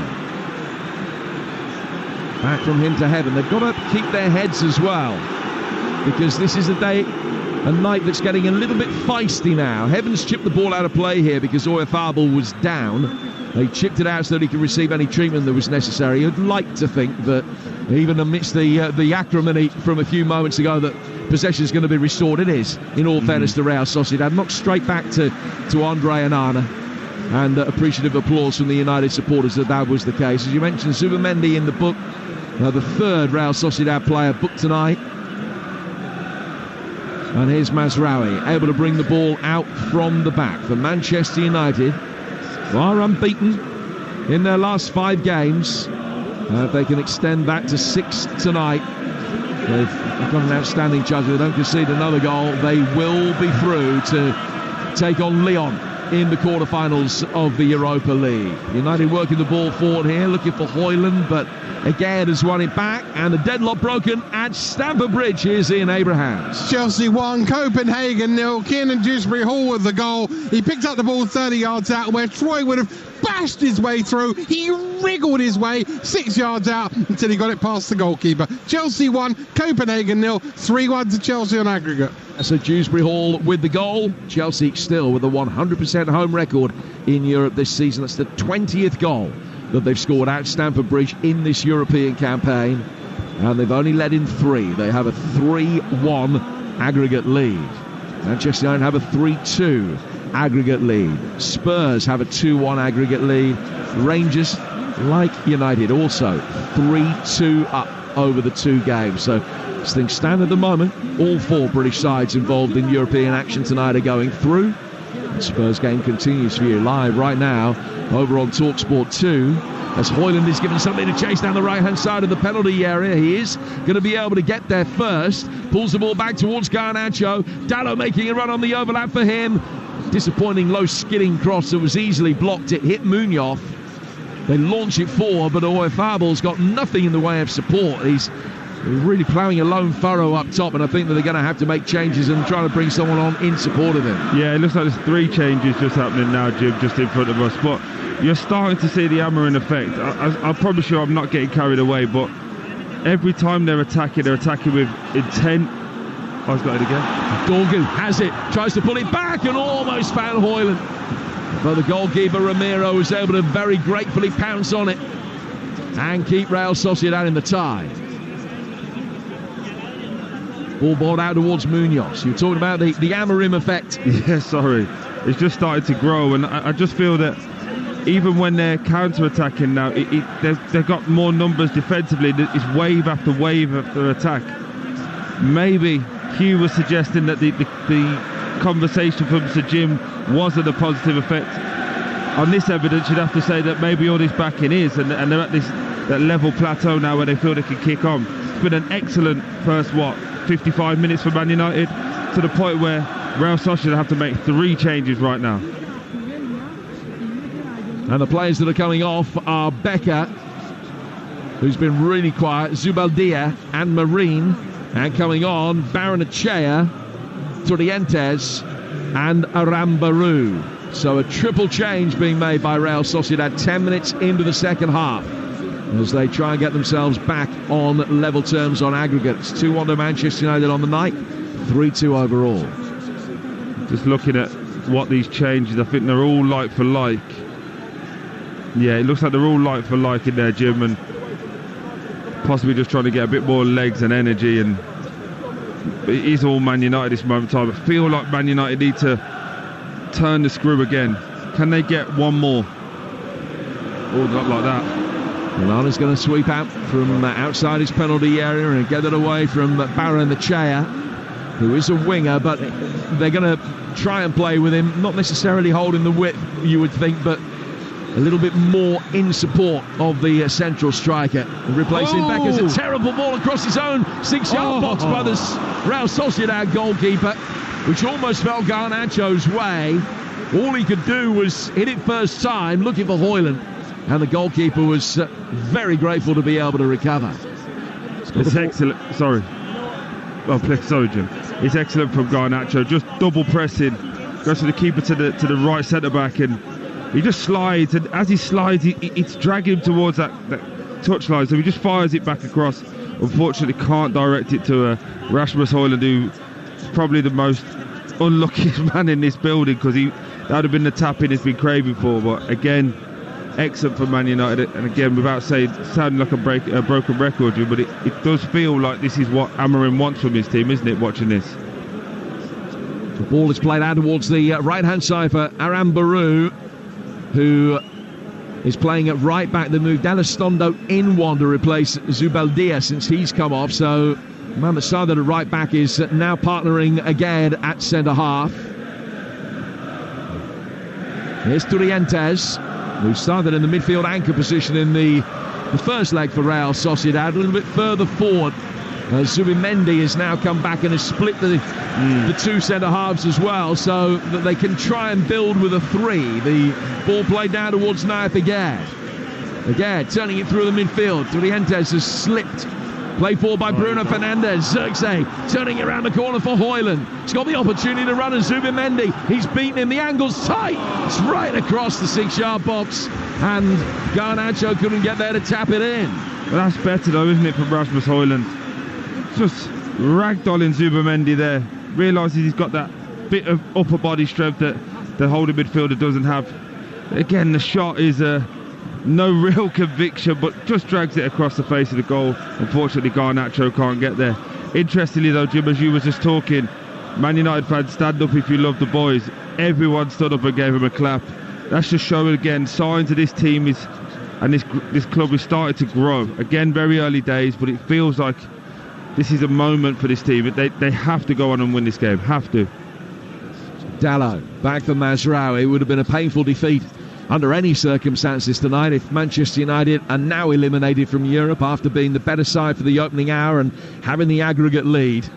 It will be even more so. Here's Aiden Heaven at the back for United, laying it back for Onana, who controls it with his first touch, plays it right through the penalty area with his second, down towards Mazraoui. United will just chip it out with Casemiro.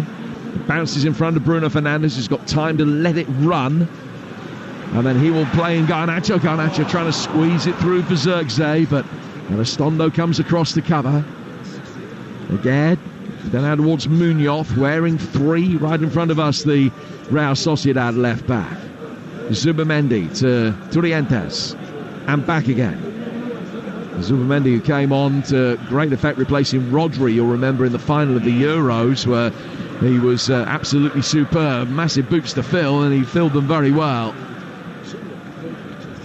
Not the man on the field tonight who had the biggest impact in that game, though. That's Oyarzabal who scored the winner, and he's still waiting for more chances here. Long ball over the top, and it's sailed past everybody. Anthony has scored tonight. Real Betis 3-0 up away to Vitoria Guimarães, 5-2 up on aggregate.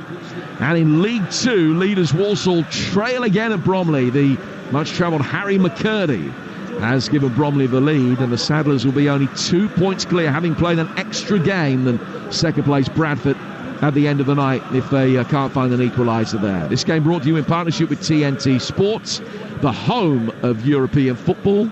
Manchester United deserving the 2-1 lead on the night and the 3-2 aggregate advantage. They have been the better side over the 150-odd minutes that we've seen between these two over the course of the last week or so. Mazraoui put under pressure from Barrenechea. He got it back to his goalkeeper. Ball chested down on halfway after the long clearance. Arambaru running into trouble and then deftly turning out of it again. We've reached the hour mark, and it's still 2-1. There's Zubimendi turning away from Højlund in the midfield. Now playing it out to the Real Sociedad right-hand side. They're getting the golden shirts forward towards the edge of the penalty area with a little bit more readiness. Right-footed ball skids through the midfield. Barrenechea is able to pick it up. Vastly experienced winger wearing 7. He tries to get on the return ball, and he's done well. He's got the beating of Dalot for a firm starting challenge. Comes in from Casemiro. Has gone out at the expense of a corner for Manchester United, but it could have been worse as Barrenechea beat Dalot all ends up. Yeah, it's really good play from Casemiro, filling in that gap, but also as well not berating Dalot, but just telling, look, we've got a job still here to get done. Show a bit of composure, a bit of professionalism. Bryce Mendes is going to take the corner in front of the Stretford end. Headed away on the penalty spot, and then again by Bruno Fernandes, and on into space for Garnacho, and he can make his way forward. He had a quick glance to his left to see who was up with him. He had 2, but he couldn't find either of them, and Munoz is able to bring it away. Just then gave it away to Dalot, and Garnacho will be able to get United going again with Casemiro laying it back for Aiden Heaven. Still has that sense, doesn't it, Jim, that Man U need another goal. It just feels like they're not giving me that convincing look at the back that they're going to keep this Real Sociedad team out. Whether it's bits like this where they're just playing in real tight areas, it's a bit loose. I'm just a little bit worried that if they don't go and get this next goal, that Sociedad will have another chance. And Imanol Alguacil, the vastly experienced Real Sociedad coach, is desperately trying to get his back line to defend higher up the pitch. Zubimendi chips one in towards the edge of the penalty area here, which is half dealt with. Didn't fall Xerxes' way, though, after the initial defensive header. That's better, as Manchester United should be able to get it clear with Højlund. Xerxes squeezing it through, and Dorgo is brought down, and there was a covering defender, but the referee says that is irrelevant. And Real Sociedad are down to 10 men. Elizondo coming across, he knew the danger of Dorgu getting past him, and produces the red card. There was a defender, he was behind the pair of them as they chased forward, and Dorgu was still 30-40 yards outside the box. And I think that is the gist of the Real Sociedad protests here. It will of course be looked at, but as things stand right now, Manchester United are a goal up and they're a man up as well. Elizondo, the player that's going to be dismissed. And again, when you're looking at it, it's Xerxes with a pass, Højlund looking after the ball. The two guys that we get a lot of pressure, we feel like they need to do something. He has to send him off. Unfortunately, he's in on goal. I know it's 40 yards away, but he's in on goal, Jim. So, right decision from the referee. And it does give you that feeling like, job done. It feels like it. They just got to set this next 10 minutes. Well, it certainly should be. It is, in fact, I beg your pardon, it's Arambaru who's been sent off, not Elizondo. And he leaves the field now. Hasn't been on for very long, only 8-9 minutes, something like that. But Arambaru dismissed. Yellow card shown to Oyarzabal for his protests.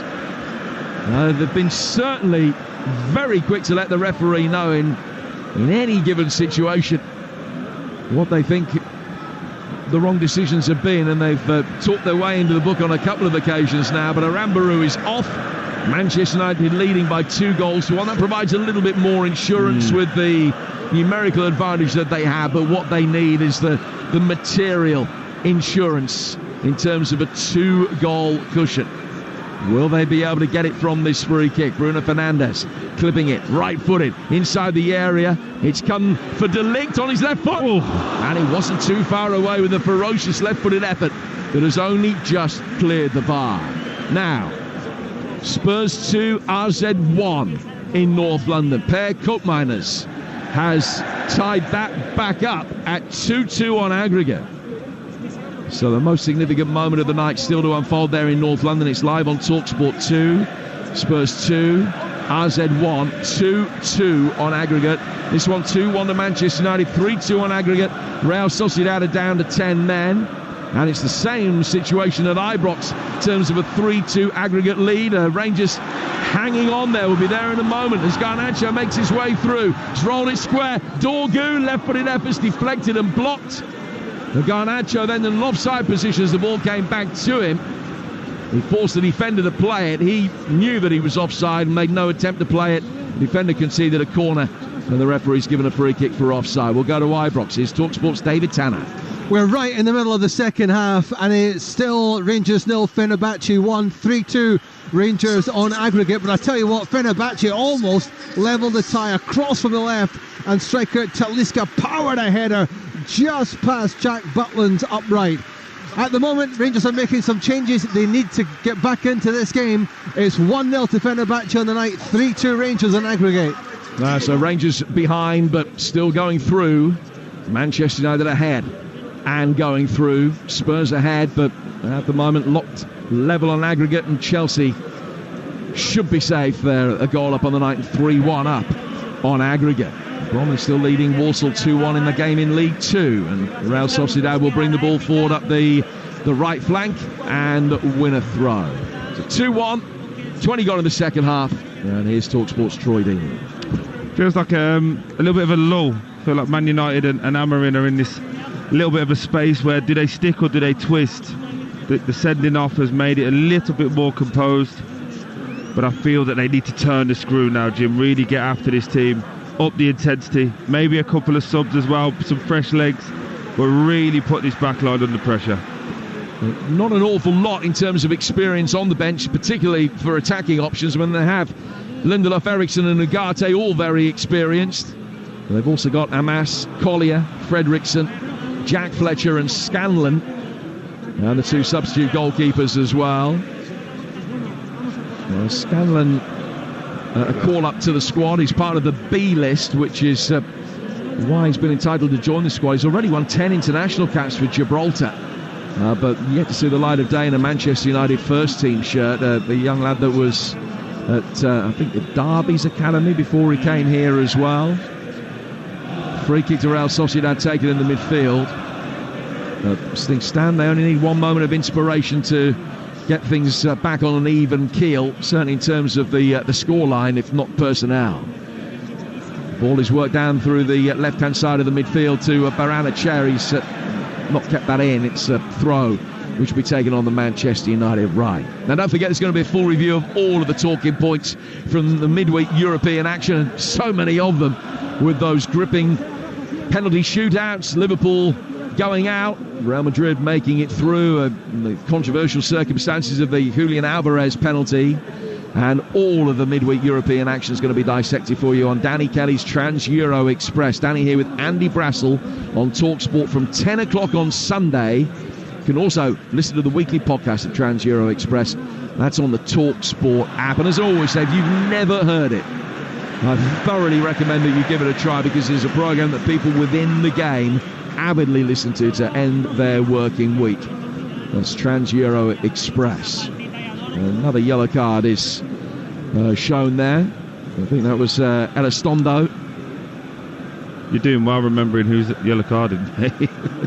So many at this moment in time. Most of them have been now. Yeah. Well, that's what, 5 yellows and a red that Real Sociedad have received.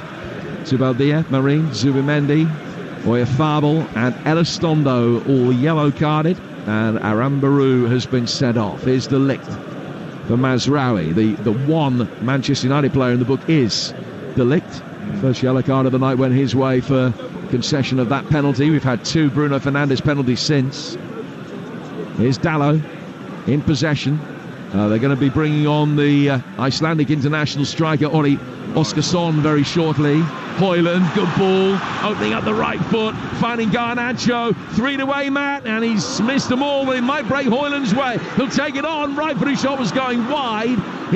He's blocked. And Cannon's back out, almost back to Højlund again. The Real Sociedad can bring it forward. And then Munoz, the left back, didn't read the pass, stopped his run, and that allowed Manchester United the opportunity to mop things up. Opportunity they might not have had. Here's De Ligt.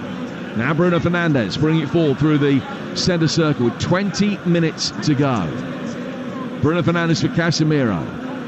Manchester United going through right now. And they will be taking on Lyon on successive Thursdays in April. We'll bring you both of those games live on Talksport. The 10th and the 17th of April, the Europa League quarter-finals. The ball played in by Mazraoui. The left-hand side of the penalty area for Dorgu. He's killed it with his instep. Good ball in from him. But couldn't quite nudge it past the retreating Zubimendi to find Højlund. And it's cleared by Manchester United down the left-hand side again with Heaven. Now to Fernandes. Fernandes rolling it in. Dorgu inside the penalty area. Højlund was waiting. Dorgu in the end can win a corner. He's frustrated he couldn't do a bit more. Does feel like it's coming, doesn't it? It feels like the goal is coming for Man United. Ruben Amorim just out to our left, really animated, because he feels that this is an opportunity to go and kill the game, go and kill it off. Manchester United, the only unbeaten side in the Europa League this season. Provided they don't concede in the final 20 minutes, they will be through into the quarter-finals. Corner taken from the Manchester United left, looking for a Casemiro near post flick, and the goalkeeper then has to punch it away, and out for another corner. A goal at Ibrox. David Tanner. Fenerbahce have levelled the tie after 73 minutes. It's Rangers 0, Fenerbahce 2. It's 3-3 on aggregate now. They've wiped out Rangers' lead from the first leg in Istanbul, and it's a second goal for Sebastian Szymanski. 2-0 to Fenerbahce now, 3-3 on aggregate. Bruno Fernandes to take this latest Manchester United corner, and it's headed by a Real Sociedad player back towards Højlund, who couldn't quite turn the goal back quickly enough. And the Spanish side can then clear, but Bruno Fernandes kills it beautifully with a right-footed effort, just brings it down out of thin air, then flights it forward towards Casemiro, has missed him, and it's gone out of play for another corner, is it, which will be taken over on the far side, or has it gone out of play for a throw just down by that corner flag? 2-1, Manchester United leading with 18 minutes to go. Feel like I'm a broken record, Jim. It feels like one more goal, get this job done, and then start bringing on some of these younger players, get them ready, get them acclimatised to what's needed. Maybe bring off some of your players that have played a lot of football over the last couple of weeks. And it should be a great night for Man United in that case. Into the hat for the next leg. And hopefully we get to go to, say it was Lyon? It is Lyon. I've never been there, have you? Yes. Well, you can show me around, hopefully. Yeah. Drinks on you. Never. You know me. Bruno Fernandes out of the edge of the penalty area. Back for Casemiro. Casemiro working it forward towards the edge of the penalty area, and it's cleared. Yeah, if the drinks are on me, I'm not on that kid. So it works. Here's Casemiro. He's inside the centre circle. Dalot making an early darting run forward. Real Sociedad still wanting to bring Ori Oskarsson on, and the ball hasn't gone out of play yet. Dalot down towards Garnacho. Just kept in by Munoz, who digs it clear, but only finds Mazraoui. Mazraoui able to bring the ball further forward down the right-hand sides, worked in towards Dalot, and he's won another corner, which will be taken on this near touchline. And there's another yellow card is going to be shown. I think it was either Barrenechea or Munoz who picked up that latest yellow card, and I think that's descent again, is it? Yes, it is, from Barrenechea. He's not happy at all. So that's what, 5, 6 yellows and a red that they've had now. Fernandes will come across to take the corner. Spurs back ahead on aggregate. 3-1 up on the night, 3-2 up overall. Wilson Odobert has scored 2 of those, and he's just put Spurs' noses in front. Walsall have equalised again at Bromley through Jamil Matt. 2-2 there with 20 minutes left. 16 minutes left at Old Trafford. Manchester United 2, Real Sociedad 1. Bruno Fernandes with another corner in towards the penalty spot and headed clear. Will come back out towards Dorgu, and Dorgu hits it pretty emphatically all the way back towards Onana. Onana's way outside his penalty area, just coming out and swooping up. Back for Casemiro, right-footed ball over the top. It's a peach of a ball for Dorgu as long as it doesn't run away on the camber of the pitch, and it did. Just seemed to, once it bounced, accelerate away, and it beat him to the dead ball line and goes out of play for a goal kick, and they now can make that change. Oskarsson is going to come on for Kubo. The winger had a really lively start, but we've not mentioned his name, I don't think, in this second half. No, I really like him. Like the way he moves, very, very agile, very sharp, very positive as well. One to keep an eye on for the future, definitely, because he showed real quality. So he makes his way off, and Oskarsson has come on to replace him. Now, Oskarsson, who missed that great chance at the end of the first leg with about 3 or 4 minutes to go. Put it wide of a largely unguarded goal. He was in the Copenhagen side that beat Manchester United in the Champions League last season. A thrilling game in Denmark. This one has plenty on it to make it memorable as well. 3 penalties, all scored. Manchester United with 2 of them. Bruno Fernandes, the man that's put them both away. Just works the ball back to his goalkeeper here, Onana, who will just work it out of the penalty area again. Listening to Manchester United against Sociedad in the Europa League. It's live on Talksport with Enterprise Rent-A-Car. Whatever the mission, home or away, Enterprise helps over 120,000 people every day. Dalot in possession. Finding Fernandes. Back from him to Mazraoui. Mazraoui going square to his left-hand side for De Ligt. Another opportunity for Mazraoui to bring it forward. Dalot sort of almost tiptoeing his way down the right-hand touchline, wanting to make his run at the most optimal moment. then tries to release Garnacho, but again, he's scored an own goal here. His West Ham days can clear. Back he comes from Mazraoui, laid off towards the edge of the area. Bruno taking it on. He's on a hat-trick. Thought about the shot. Should have shot. Then a right-footed effort from him eventually after the pass was easily cut out. Is deflected and goes through to the goalkeeper. Action on the Manchester United bench. Bruno Fernandes again looking for his hat-trick goal. And he hit that one sweetly.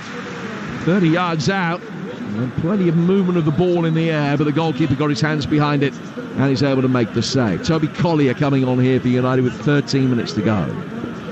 The question I was going to pose to you before that sub was happening, do you go with the energetic Collier, more energy, run over this Real Sociedad team, or do you put Eriksen in there and have a bit more, an older head, keep the ball? Clearly Amorim thinks they've got more energy, more legs, and they can run over this Real Sociedad midfield. Is Casemiro coming off? So that would like to think he thinks he can get a third goal in this game. I really like Collier. I think that he is very industrious. He's more of a straight swap for Casemiro than Eriksen would have been. And of course Eriksen's got the experience. But I think that it can only serve Collier well. Yeah. Getting 10, 12 minutes. Yeah. United will hope that it is only 10 or 12 tonight and not 40 odd. But from what we've seen of him in a Manchester United shirt, he's more than capable of just being able to do a job alongside Bruno Fernandes here, rather than the more experienced player. I think probably with a little bit more defensive nous about him. You're also seeing a glimpse into the future as well in this Man United team. Zirkzee looking to release Højlund. I mean, what would set the seal on the night for Manchester United and Ruben Amorim is Højlund scoring his first goal in 21 games. If we could get that, it would be pretty much a perfect night. Yeah, absolutely. Bruno Fernandes has given a free kick away, which will be taken by Real Sociedad. Not in a dangerous position per se, but it's, 25, 30 yards outside the penalty area, a chance to tease it forward. They want to make another change first, and they're going to be bringing Traore on. So Traore is a right back. He made his comeback 10 days ago after 6 months out through injury. Malian international who made his name with Rennes in France. And he's come on, I think, to replace Elizondo. Yes, Alex Elizondo, the man that's making his way off. So he's come on a right back. In comes this free kick. Easily headed away by the retreating Heaven. The second ball back in, just went over his head. Comes back out here for Traore, deflected effort. Oscarson got there first ahead of the goalkeeper, but got there from an offside position. And although his first touch took him way wide and any chance had gone really, it's still Manchester United very grateful to see the offside flag come up. Crowd of just a little over 73,000 tonight, so a few empty seats in. But the majority of those here will be delighted with the result, and many of those will be pleased with another improved performance. And that was Zirkzee that drew Troy's praise. Clipping it back here for Garnacho. Right-footed effort from him is blocked. Collier is going to be first to it, though, on the edge of the box. Comes back outside the left-hand side of the penalty area. Little 1-2 with Dorgo, then releases Garnacho. Garnacho pulling it back. Fernandes, little reverse ball. Zirkzee, good save. Diving away to his left-hand side, Ramiro could beat it away. Comes back for Dallo. Now Mazraoui has it 10 yards to the dead ball line. And he's beaten Munoz. Clips it up. Zirkzee again, little header down and across the face. Past Højlund and out of play for a goal kick. He'll be wondering how he hasn't scored. But arguably been his best game in a Man United shirt by a country mile. The little trick on the edge of the byline there, but he's got a defender on him. Controls with his right foot, taps with his left, goes straight past the defender, gets a shot off, a great save, and then right at the end there, Mazraoui now, little nutmeg, stands a lovely ball up to the back post, and it's a really bad header, to be honest with you. He's headed it down into the ground, which he should do, but it's neither a header at goal or a header to Højlund, it's in between. But honestly, as you said earlier, Jim, for this team, you would expect Zirkzee or Højlund to score, and it would just feel like it'd be a perfect night. But the more this goes on, the more it raises that question of, are they going to be good enough for this Man United team? I'm willing them. Everybody in there is willing them to do it. But the more you're seeing it, it's like it's just not working, is it, at this moment in time?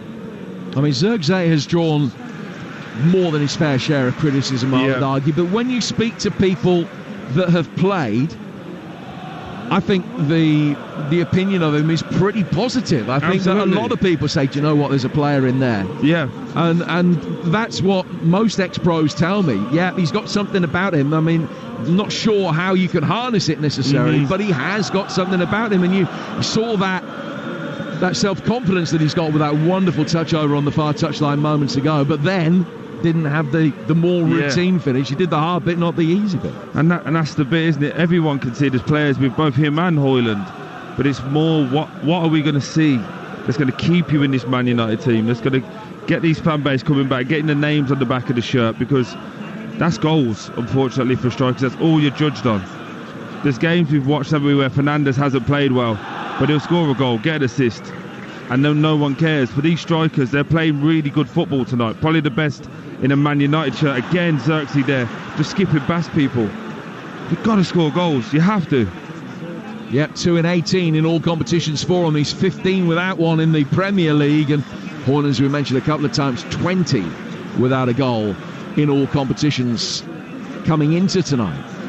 Collier, a tall blonde-haired midfielder, switching the ball to his left-hand side for Aidan Heaven, and the 18-year-old, I'm sure, will be thrilled with his performance, the experience of the night of starting a game for Manchester United for the first time, making his European debut in a must-win game that at the moment is going to see a win bonus for him as well. Dorgu looking better with every Manchester United appearance. Ball played out to the left-hand side for Manchester United. Dorgu continuing his run. I think that was a fair challenge.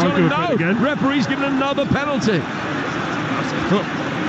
Sliding challenge on Patrick Dorgu, who wins a second penalty tonight. That one from Traore. And Fernandes has the opportunity to make it a hat-trick of penalties from the spot if this doesn't get overturned. I think of the 4 that have been awarded tonight, this is the most dubious. I think this is going to get overturned. I think it's a great tackle. Wait, is he already overturned it? I think he's overturned it himself, hasn't he? Well, he's going to call Dorgu over here. Officially, the penalty check is ongoing. He's going to call Dorgu over. And yes, it has been overturned. Well, then it's a corner then, no? It's a good tackle. I'm not sure that the referee really is too sure what's going on. He's going to restart play with a drop ball. Well, surely that's just a good tackle and it's a corner, right? Or have I just not learned any of the rules? Come on, Jim, help me out. I've got nothing for you, Troy. I'm sorry, I don't know. So I do not know. So clearly he's overturned it. His linesman's got involved, said he's won the ball there. Then it just has to be a corner, right? Look. So we're having another look at the challenge. Dorgu, it is a brilliant tackle on him. Clearly no foul, having seen the replay. But I suppose it's because a penalty was given and it then gets overturned. Oh no! It is a drop ball to restart things, or as Dorgu's told him. Dorgu's told him it's a good tackle. Now, I'm all for players being honest and being nice. Get the job done. That's not your job to referee the game. It might get down as the old Paolo Di Canio one where it's good sportsmanship. Get the job done. Lyon will definitely be playing the winners of this. At the moment, that will be Manchester United. Lyon are 4-0 up on the night and comfortably ahead on aggregate. United with defending to do against the 10 men here. A better ball towards Oskarsson might have caused problems for United. As it is, it's 2 against 2 at the other end of the field. Might be 4 against 3 in a moment. Garnacho, here's Bruno on a hat-trick. Goal. Delivered. There's a difference. The match ball for Bruno Fernandes. Some respite for Manchester United and a place in the Europa League quarter-finals. Brilliantly taken Classic counter-attacking goal. Ball work forward. They waited for Bruno's run, and he fired it across the face of the goalkeeper, in off the left-hand post. And Manchester United, with 3 minutes to go, have a 3-1 lead, a 4-2 aggregate advantage. This could have been a pretty tricky hurdle to get over, and they've actually, after that bad start, done it with aplomb. A Bruno Fernandes hat-trick, and United are in the last 8. Wow, just taking in this moment of this atmosphere. What play from Garnacho, drives in, 3v2, Fernandes keeps going. Wonderful time pass from Garnacho, and the difference between a proper finisher and the strikers that Man United have currently. Fernandes never looked up, knew where he was on the pitch, fired it into the far corner.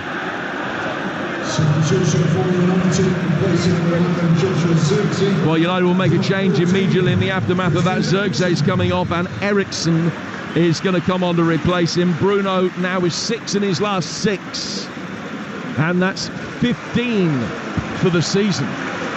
Appreciably Manchester United's best scorer.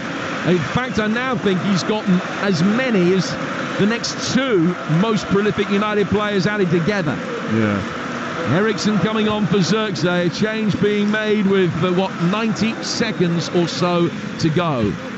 So United all but through, Lyon are through, and it's going to be a fascinating game between the pair of them. For Sociedad, it's going to be a 5th consecutive round of 16 tie in which they have lost. They haven't made it through the quarterfinals of European competition for 36 years. And that drought goes on. You're listening to Manchester United against Real Sociedad in the Europa League. It's live on Talksport with Enterprise Rent-A-Car. Enterprise has vans of all shapes and sizes, so if you've got a plan, we've got a van. Amorim's plan coming to fruition tonight. Garnacho bringing it forward. Just couldn't get too far. Another yellow card is shown for dissent against the Real Sociedad player. It's now for Gerd that time. He's had a free kick go against him, and he's talked his way into the book. Free kick taken quickly by Fernandes. Chipped over towards the Manchester United left. Dorgu back for Eriksen. Bruno Fernandes to Eriksen. Eriksen on the edge of the Real Sociedad penalty area. Poor delivery, but he's still got a corner out of it. It's come back off the thigh of Traore. We're in the 90th minute, and Manchester United are now coasting. I wanted to ask you 2 questions, Jim. First one, you know that feeling you got when Fernandes went through? Just felt goal, didn't you? Yeah, absolutely. That's the difference between the front players at the moment. When he goes through, it just feels like a goal. And secondly, I know a lot of people are going to say Sociedad had 10 men, but is this the most complete Amorim performance so far? It's right up there. I'll come back to that in a moment. Bruno Fernandes has it on the corner of the penalty area. It's flicked in, or the overhead kick attempt from Aiden Heaven.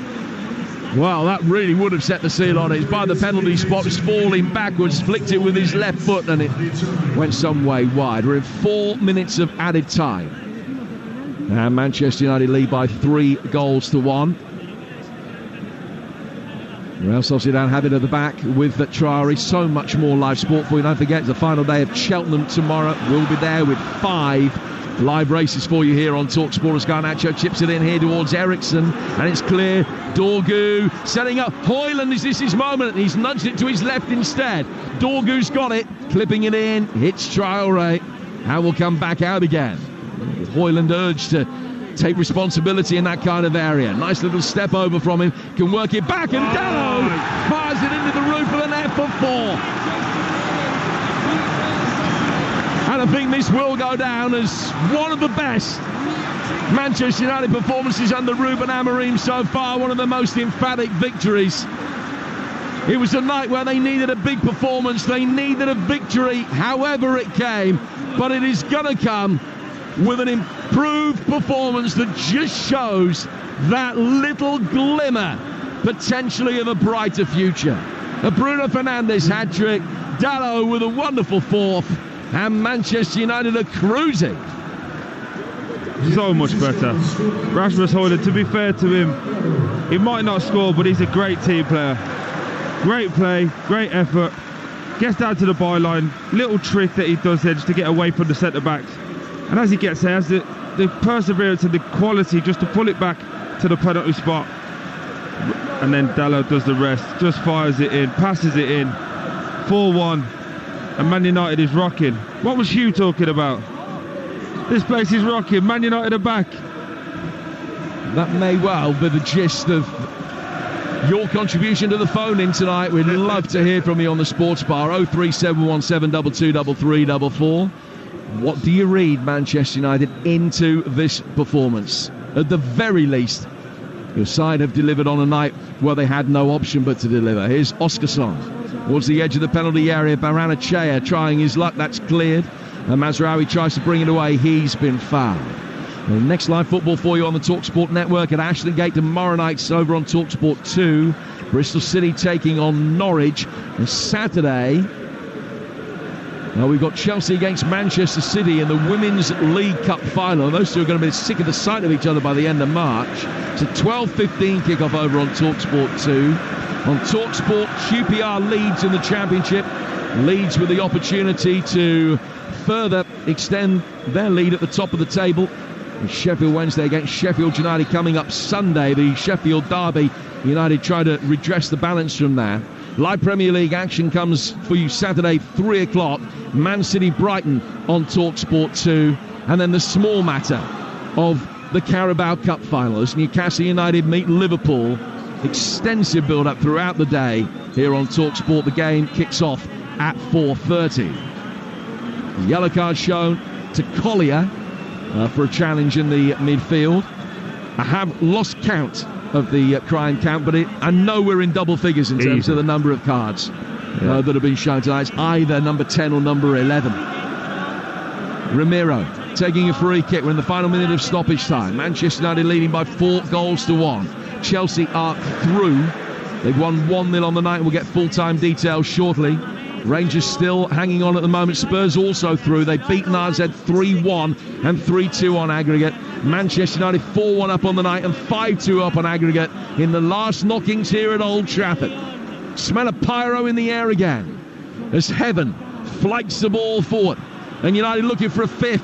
Garnacho making a far post run. It's laid back instead for Eriksson, who shot from distance, just tamely rolls through for the goalkeeper. And is that the last action of the game? Referee put his whistle to his mouth, but he's happy for one more phase of Real Sociedad attacking play. They've got it forward towards Oskarsson. The Icelandic international laying it back through the midfield. Clipped left-footed by Oyarzabal. Down towards Munoz, the fullback. Fall from him to Trientes. Lagarde with the long diagonal switch. Munoz has got it. Little reverse ball round the corner. The offside flag up against Oyarzabal, and that is going to be the end of the night. A night that could have been effectively the end of Manchester United's season. But they've been brave. They've been cool and calm when they've needed to be. Their captain has led by example, and the season goes on. This Europa League run certainly papering over a myriad of cracks. But that will continue in Lyon next month as Manchester United embark on a European quarter-final. One of the best yet under Ruben Amorim. Manchester United 4, Real Sociedad 1, and United have won 5-2 on aggregate. Old Trafford is alive. News of its demise, clearly premature. For 115 years, it's shown the ability to carry Manchester United to higher ground. And I think that's exactly why they call it the Theatre of Dreams. That 100,000-seater mega stadium can wait, because this is where the soul of the club lives, on hallowed turf. European nights under the lights is what it was made for. Now, Ruben Amorim's Reds live to fight another day in the Europa League, thanks to their shining light, Bruno Fernandes. Bigger challenges await, I'm sure, with the Frenchman Lyon up next. But this is a night which is going to give huge encouragement to these fans singing aloud inside Old Trafford. 03717 22 3344. We'll have the Sports Bar on the way with Jamie O'Hara and Jermaine Pennant. You can have your say on what you've heard this evening and just what it might mean for turning this team into a side that might well challenge for this Europa League. We shall